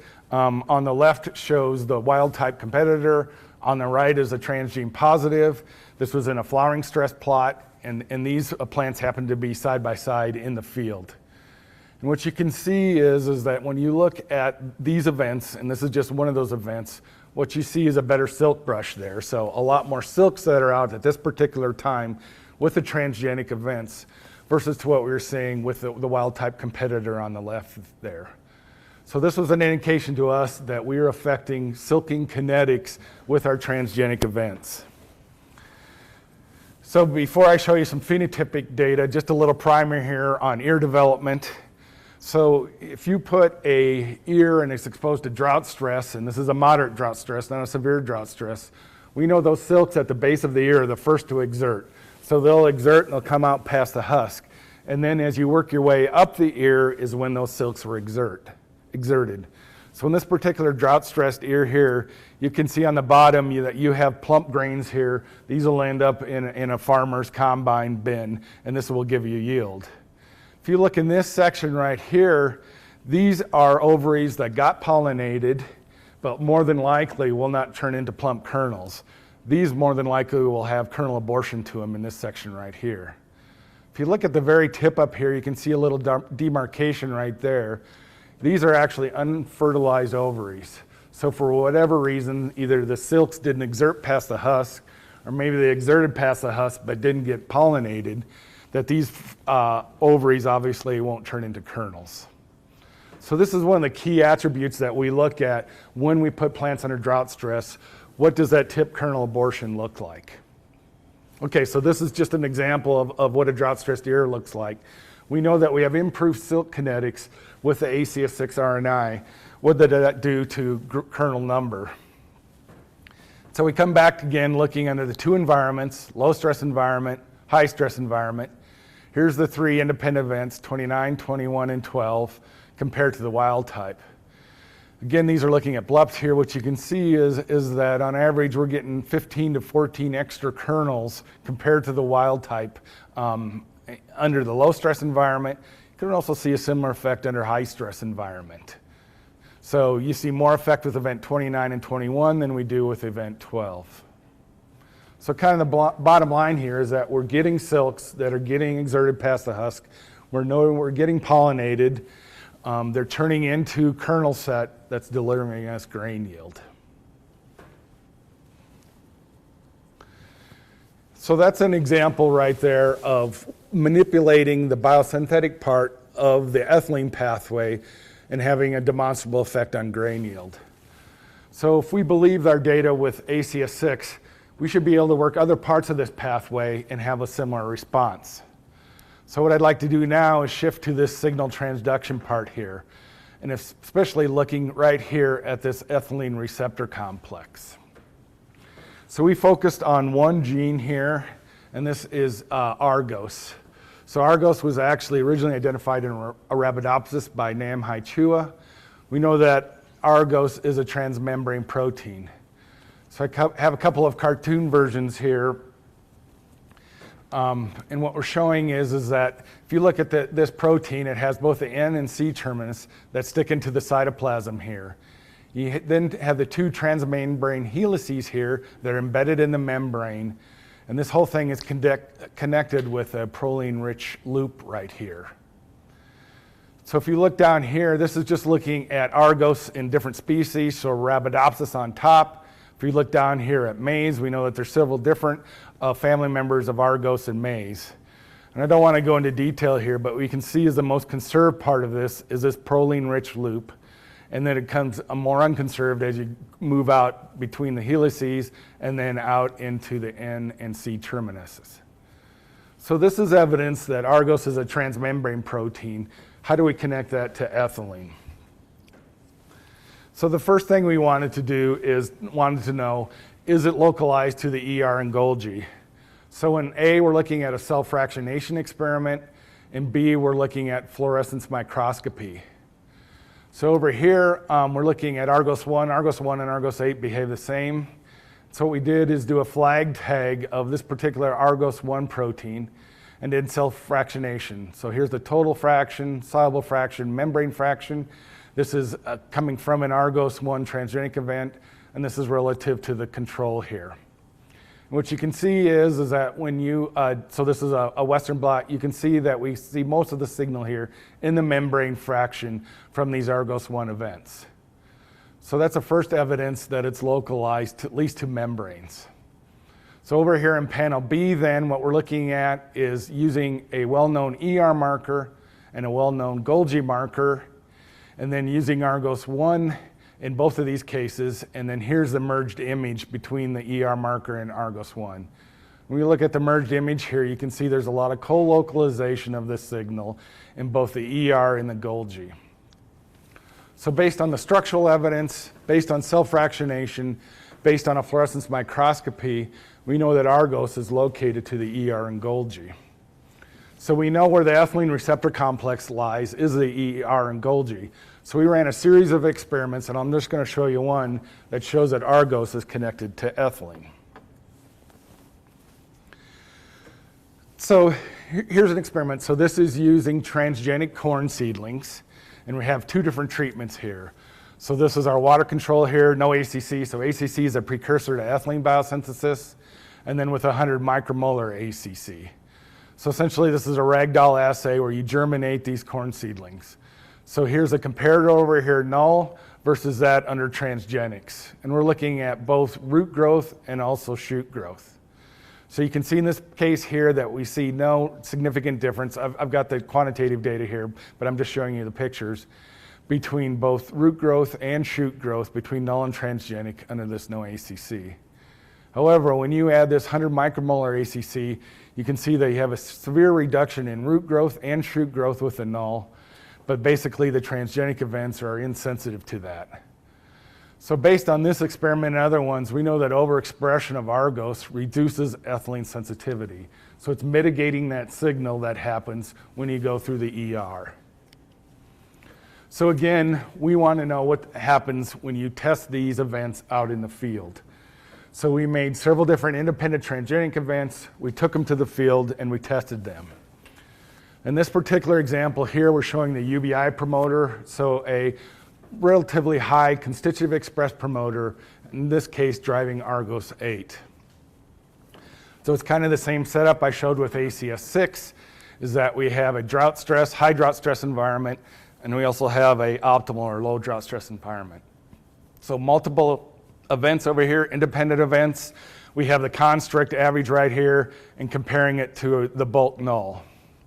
So when you look at here, it looks like the predicted difference of all these events relative to the bulk null. Again, these are BLUPs, so the predicted difference here. You can see that all these cases, we showed a significant increase in grain yield relative to the bulk null under this drought stress environment.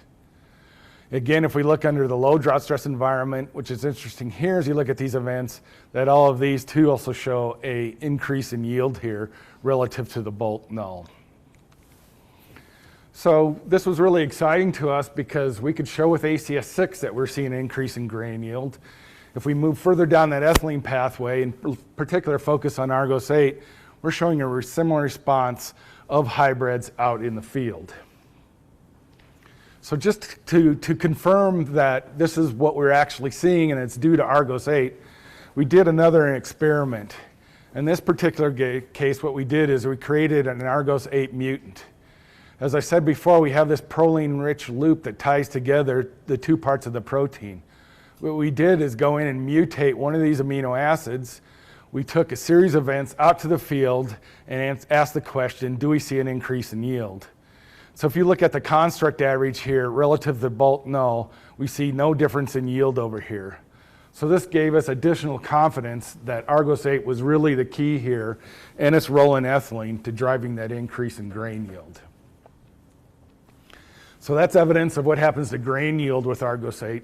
We then wanted to focus in and want to know what happens to the secondary traits. So obviously one thing we did was focus on the silking, and particularly looking at silking kinetics. So this is a greenhouse experiment that was conducted with Argos, and this was relative to wild type.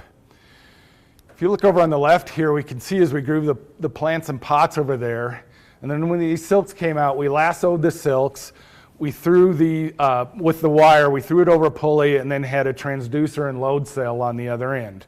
So this allowed us to measure the silking kinetics, in particular look at the silk elongation rate. So in panel A right here, we're looking at, I think it was 4 or 5 different independent events with one tester relative to wild type. And then we ran the experiment again with one of those events compared to 2 different testers. So the wild type is the dotted line right here. Argos is shown in the solid line. And down here, we're looking at fraction of transpirable soil water. So this is just basically different levels of moisture in the pot. What you can see here is that if you look at silk elongation rate in both of these experiments, that you see a significant increase in elongation rate with these Argos events relative to the wild type. So again, indicating that we're, by manipulating the ethylene pathway, we can have an effect on silking kinetics. So what did we see when we looked at kernel number? So this is data from out in the field. We're looking at 2 different hybrids right here. We're looking at kernels per ear length, and ear width. So what we look at the construct, so this is average over all the events, compare it to the bulk null. What you can see here is in either hybrid, we're not getting an increase in ear width.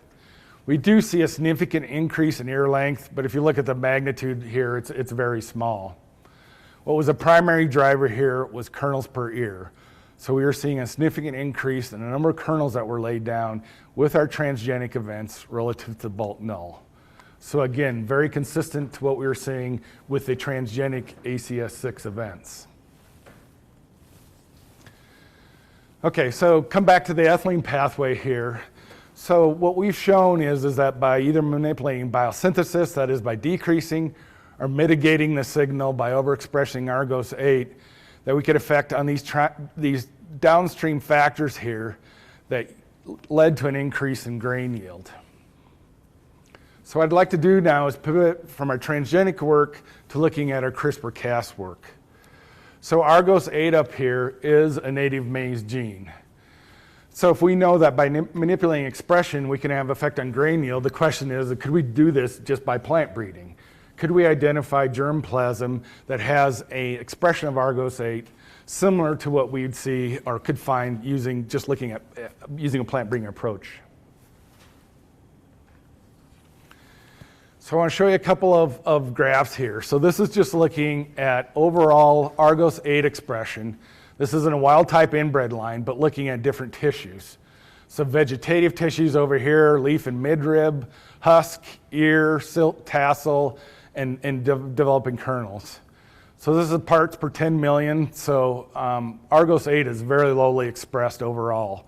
If you look at all of these tissues, you can see that you have some range there, but it's very small. The one exception here is the R4 kernel, which is up around 250 parts per 10 million. So that's an indication from a leaf standpoint what this looks like. The question is what does it look like when you look at different inbred lines? So again, what we're down here is looking at expression. So this is in leaf material. And down here are a series of 419 inbred lines. So this is a combination of proprietary inbred lines, and also we're looking at some public lines. You can see that we have some variation there, ranging from 3 up to 25, 20 parts per 10 million. So you can see there's some nice variation there. But when we do transgenics and use a constitutive promoter, this is in the 3,000 to 6,000 range. So essentially nothing of what we looked like in this set, albeit limited, we couldn't find any native Argos 8 expression that would equal what we were seeing with our transgenic approach. So what this did is lent itself to using a CRISPR approach to see if we could manipulate that native maize Argos 8. So I'm sure most of you are familiar with CRISPR-Cas. It's a well-known tool now in many different biology fields. From our perspective, we're interested in it. We think it could have an impact on yield, output traits, hybridization, a lot of different areas, disease resistance. What we're interested in is seeing, could we use this tool to affect drought tolerance? And so I don't have time to go into the nuts and bolts of how CRISPR-Cas works. What I just want to do is give you a little bit of a schematic diagram. So with CRISPR-Cas, what you're allowed to do is take nucleic acids that allow you to target specific areas of the genome. The Cas9 then is an enzyme that will cause a double-stranded break essentially anywhere in the genome that you want. Now there are some limitations to that, but it's really a neat tool to allow you to target specific loci within a genome. After that, there's kind of 3 main areas that can occur. You can have a gene knockout, you can edit that gene, or you can have an insertion. So if you look at these 3 things, this is probably the most straightforward part, the gene knockout. What you do is you make that double-stranded break in that specific gene that you're interested in, and then you allow the natural repair machinery of the cell to repair that break there. And usually what it does is it either puts an insertion or a deletion in there, which will help you knock out the particular gene. And if there's a specific question that you want to ask, then this is a very straightforward approach to doing that. So at DuPont Pioneer, we've actually done this with the waxy gene. And so the waxy gene, as most of you may know, is a knockout. I think this occurred like 10,000 years ago in Chinese germplasm. And it's a very important mutation for us that allows us to be used in the food industry. So we've been able to recapitulate that using this gene knockout approach, and we're currently testing that germplasm in the field. What's more of a challenge are these 2 areas over here, so gene edit and insertion. And the reason for that is after you make the double-strand break, what you do is you apply a DNA template. So in this case, you want that repair to occur, but you want it with a specific sequence. So either by editing or insertion, what you want to do is make a specific change to that locus. So what we did with Argos 8 is focus in on this DNA insertion, and that's what I'm going to pivot to next. So what we did is use the GOS2 promoter. So GOS2 is a constitutive promoter. It has a more mild or moderate expression pattern to it. This is a native maize promoter 5' regulatory region. And we did two different things. We either inserted that maize GOS2 promoter or we swapped it. So what do we mean by that? So this is a cartoon version of both the insertion over here on the left and then the swap over here on the right. So in the insertion, what we did is we located that Argos 8 loci, and essentially we took the GOS2 promoter and wedged it in between the 5' UTR and the native Argos 8 promoter. So this was looked from a cartoon version, and we called this Argos 8 variant 1. So at Pioneer, what we're trying to do is make sure that nomenclature matches the tool that we're using. So when we do transgenics, we call those events. When we're doing CRISPR-Cas, what we want to do is call those variants. And so we have that distinction between the transgenic approach and the CRISPR-Cas approach. So that's an example of what we did from an insertion perspective. Over on the right is a promoter swap. So in this particular case right here is we clipped out what we felt was the Argos 8 promoter here and then put the same GOS2 promoter into that in front of the coding sequence. And we called this variant 2. So Argos variant 1 and Argos 8 variant 2. So the first thing we wanted to know is with that insertion in this one, I'm just showing the data from variant 1 here, do we see co-segregation of that expression?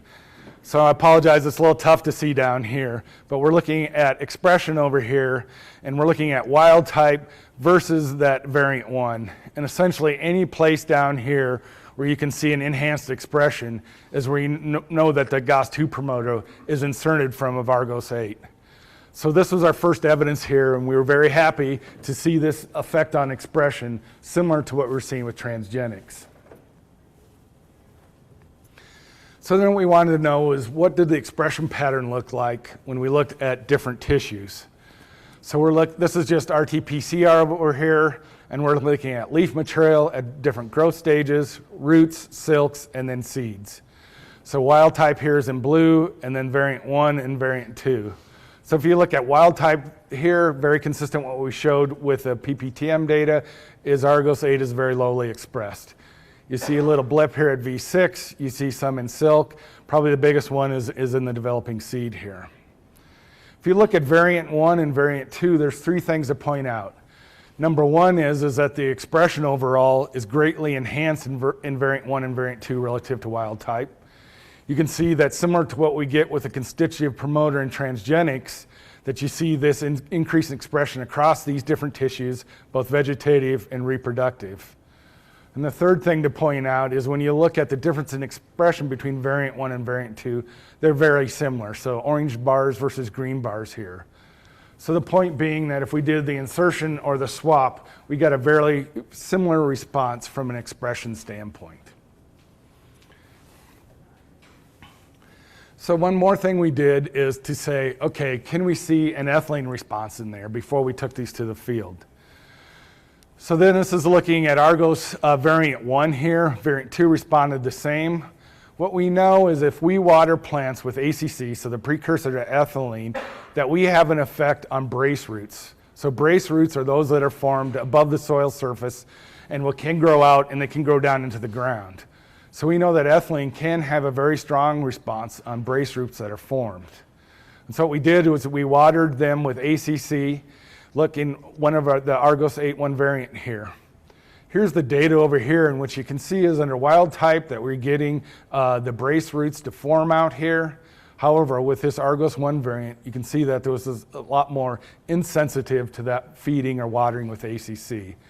So this was an example here is that the variant 1 was doing what we wanted to do from a ethylene standpoint. So not surprising then, we took both variant 1 and variant 2 to the field. We tested these with two different testers in several different locations, both under optimal and drought stress conditions. And what you can see with both variant 1 and variant 2, if you look under drought stress, that we saw a significant increase in grain hill, around 5 bushels here, relative to the comparator. which was also nice here under optimal conditions. You can see that although we didn't see a significant increase in yield here, what you can see is that we're headed in the right direction, and we definitely don't have any yield drag here. So this is really neat to us, is that we could take these variants to the field and show a similar response we were doing with transgenics. Okay, so to summarize everything I presented today, we know that alteration of the ethylene pathway in corn can lead to enhanced drought tolerance. And this is showing an increase in grain yield with no yield drag, and although I didn't mention it, this is an elite germplasm. Second point here is that transgenic events that either overexpress ACS6 RNAi construct, overexpress Argos 8 straight up, they can cause an increase in grain yield under water limit conditions. So this is the evidence, the biological evidence based on transgenics that we knew that manipulating the ethylene pathway could have a significant effect on grain yield. Down here, using CRISPR-Cas approaches, we could precisely edit Argos 8 by altering expression of that native corn gene using a native corn promoter, the GOS2 promoter. And then finally down here in both the variants, whether it was the insertion or swap, we could recapitulate that transgenic phenotype in the field by showing we could enhance grain yield, and we could see that in what was very similar to our transgenic events. So I guess I'd just like to end by saying that there's 30,000 some odd genes in corn. I don't know, it depends on how you define what a gene is. But what was really neat is that we used transgenics to identify a gene that was involved in a pathway that could have a demonstrable effect on hybrids in the field. Then we could precisely go in there using CRISPR-Cas and move a promoter, GOS2 promoter, from another part of the genome, precisely put that in front of our Argos 8 coding sequence and have an effect on expression that was similar to what we could see with transgenics. But then we could take these out to the field and we could show a similar phenotype to what we're seeing with transgenics. So hopefully you appreciate that CRISPR-Cas is a really powerful tool. We think it has a lot of potential. The key thing is to have that maize biology knowledge, know how those plants react under drought stress conditions. And that's kind of what we're trying to pull together the package that we know can lead to grain yield under water limit conditions.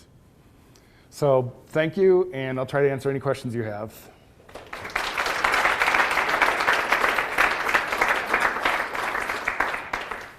Yes, sir. Very nice report.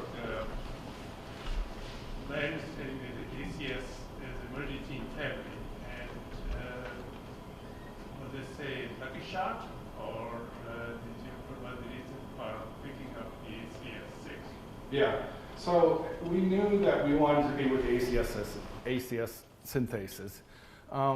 We've tested the other family members, and some of those gave a similar response. But out of all the other ACSs that we looked at, 6 was the one that gave us the most efficacy. And so that's why we focused on that. Have you looked at any other phenotypes? So yield, that's fantastic, but is this going to make them more pathogen susceptible? Yeah. So that's a question I typically get. You know, we know ethylene's involved with a lot of different leaf diseases, and we have grown both the Argos and ACS6 essentially everywhere in North America. We've grown it in South America. We see no increase in something like gray leaf spot, no leaf diseases. And the reason for that is that I think, you know, we're not knocking out this. We've only reduced that by 30%. So my assumption is if we would knocked out all the ACSs, you know, then we'd have opened that plant up to more vulnerabilities. So at least that's my hypothesis. I don't know if it's for sure, but since it's not a knockout, I think we're kind of in that sweet spot there. Yep. Pat. You showed reduced trace stream. Isn't that a concern, that the plant wouldn't have as much support? Yeah, I mean, yes and no. There's a lot of hybrids where the brace roots will come out and they don't even hit the ground. I mean, they stop in midair. So breeders really don't focus that much on brace roots. And the second thing I'll mention is that this brace root phenotype really has a lot of variation depending upon germplasm. So some hybrids express that more than others. And so it's not a consistent thing across our product lineup. Yep. So the silking kinetic is an interesting phenotype. Seems like you guys can measure it, but I wouldn't necessarily want to try to do it on a large population. But how predictive or how much kernel loss during drought do you think is generally explained by the silking kinetics? So what we know is if you look at corn plants at 32,000 plants per acre, if you have the same number of kernel rows around that, by adding a ring on top of that, so just a ring around there, so that's 16 around or 18 around, whatever it is, that you can increase yield by 5 bushels per acre. So kernel set is really a key thing for us. Now the key of kernel set is making sure that's on every plant, but kernel set is really a major determiner from our perspective on yield, especially under drought stress.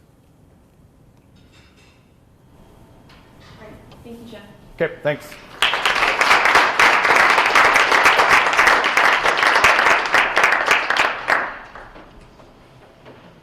So at this point, I'd like to welcome all of our poster presenters up to the left side of the stage here, your right.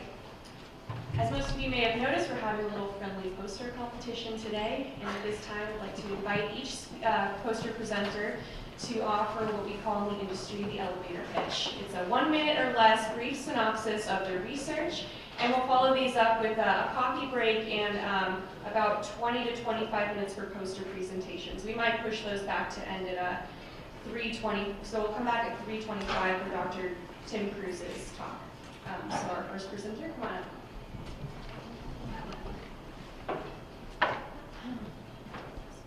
Okay, I'm Nora Flynn, and I'm studying water-saving irrigation strategies, which is super important in Colorado, where we're trying to grow high-yielding irrigated corn.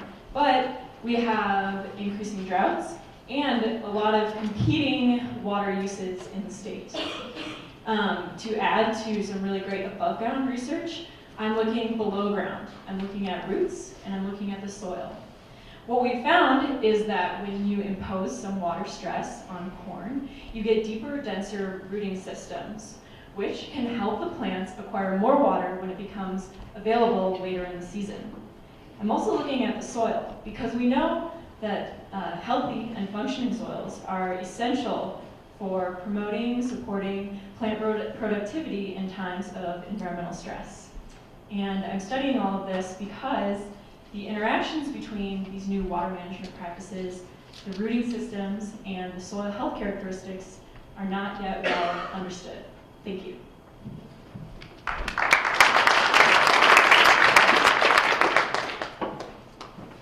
Hi, thanks so much for having us today. My name is Suri Williams. I am a relatively new graduate student in the Ready Lab in the Department of Biology here at CSU.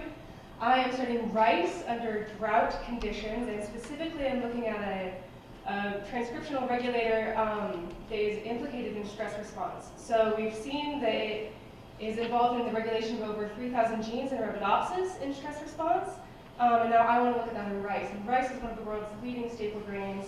The second, actually, we haven't heard too much about it today, but the second leading staple grain in the world. So I think that this is important. Rice uses a lot of water, so we want to try to figure out how it works in drought. Thank you.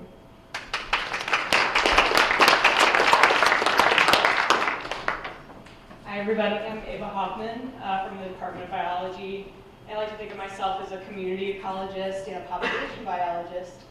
And I look at drought through the lens of dominant species, which are really important in native ecosystems because they're disproportionately in charge of functions like nutrient cycling, carbon storage, and other functions.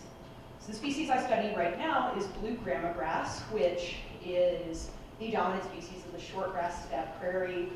Basically anything east of the Rocky Mountains in Colorado that's not agricultural land is blue grama. Go out and pick a plant, that's what it is.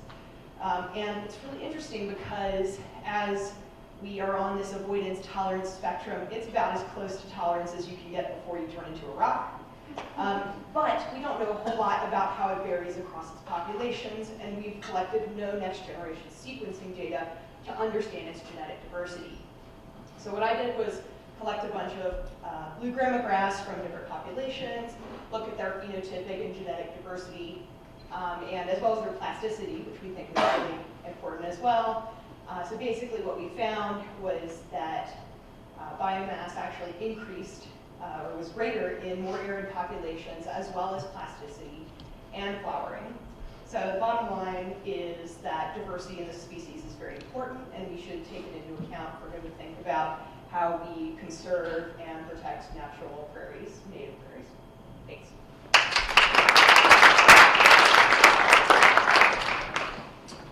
Hey everyone, my name is Robert Griffin Nolan. I'm a graduate student in the graduate degree program in ecology here at CSU, and I study how water moves through blades of grass. So, as we've learned from a lot of talks today, plants vary in their strategies for dealing with drought. So, Troy talked about a lot of those different strategies, such as turgor loss point and vulnerability to cavitation. So I study those strategies within grassland systems. So, why grasslands? Well, they cover about 30% of Earth's land surface, and they provide us with valuable services such as removing carbon from the atmosphere and producing forage for cattle.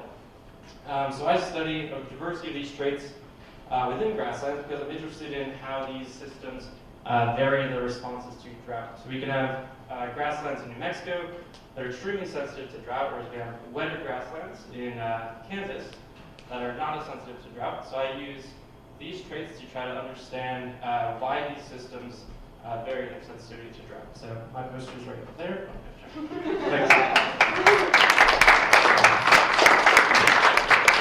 Hey guys, my name is Gray Monroe. I'm a PhD student in College of Agriculture. So we've been spending all day talking about drought, but what is the definition of drought?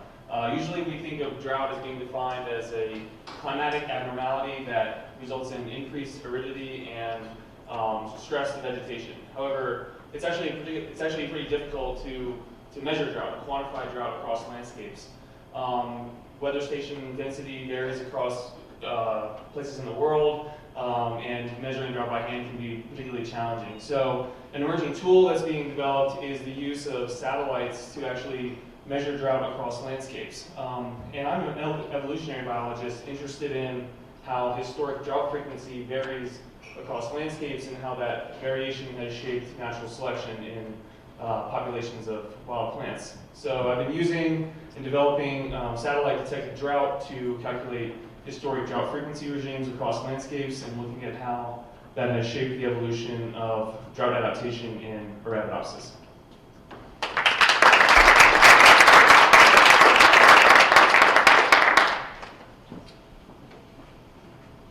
Hi, my name is Angie. I'm a graduate student for Dr. Pat Byrne in the Soil and Crop Sciences Department. Let's see here. We have these awesome germplasm collections. Unfortunately, most of them sit just like that as collections, and they're not used to their full potential. So in our lab, we focus primarily on wheat, and so we decided to go through and look at one of wheat's wild relatives, the genome progenitor Aegilops hausii. And we have a mini core collection that represents, the majority of the genetic diversity that exists within Aegilops hausii. We evaluated those for a plethora of traits under both well water and irrigated conditions, sort of under the hopes that these traits, now that they've been evaluated, might be potentially useful for breeders, for scientists, and hoping for genetic diversity, right? Drought tolerance. All right, so I'm the green poster. Feel free to come see me.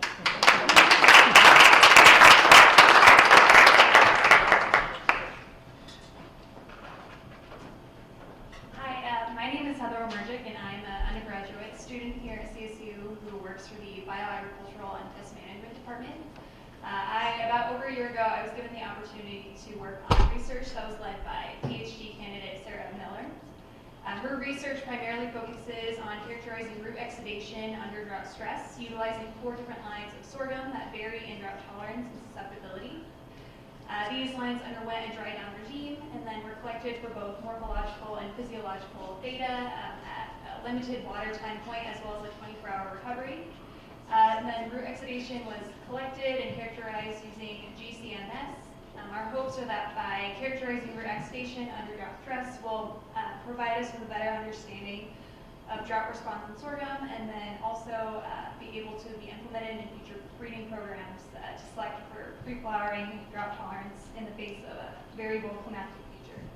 Thank you.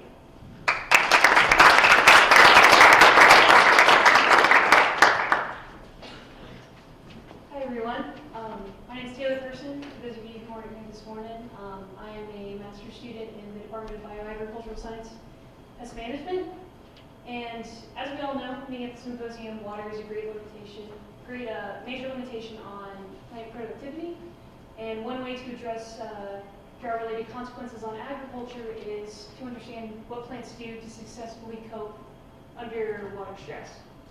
So, using that approach, I'm studying a crop that we've heard about today, sorghum, bicolor, which is drought adapted, it's T4 grass. And I'm evaluating population, genetic mapping population, and characterizing its response under dryland conditions in southern Colorado. To quantify this drought response, I'm evaluating a number of shoot traits.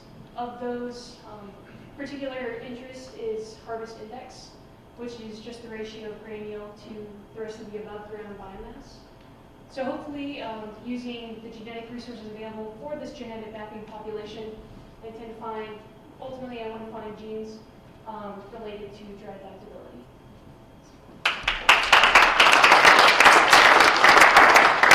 Thank you guys. So go check out those posters during our coffee break. For a room full of excited biologists, we're actually doing pretty good on time. We're only 5 minutes late. So we are going to come back in 25 minutes after our poster session for our final keynote speaker, Dr. Tim Freese.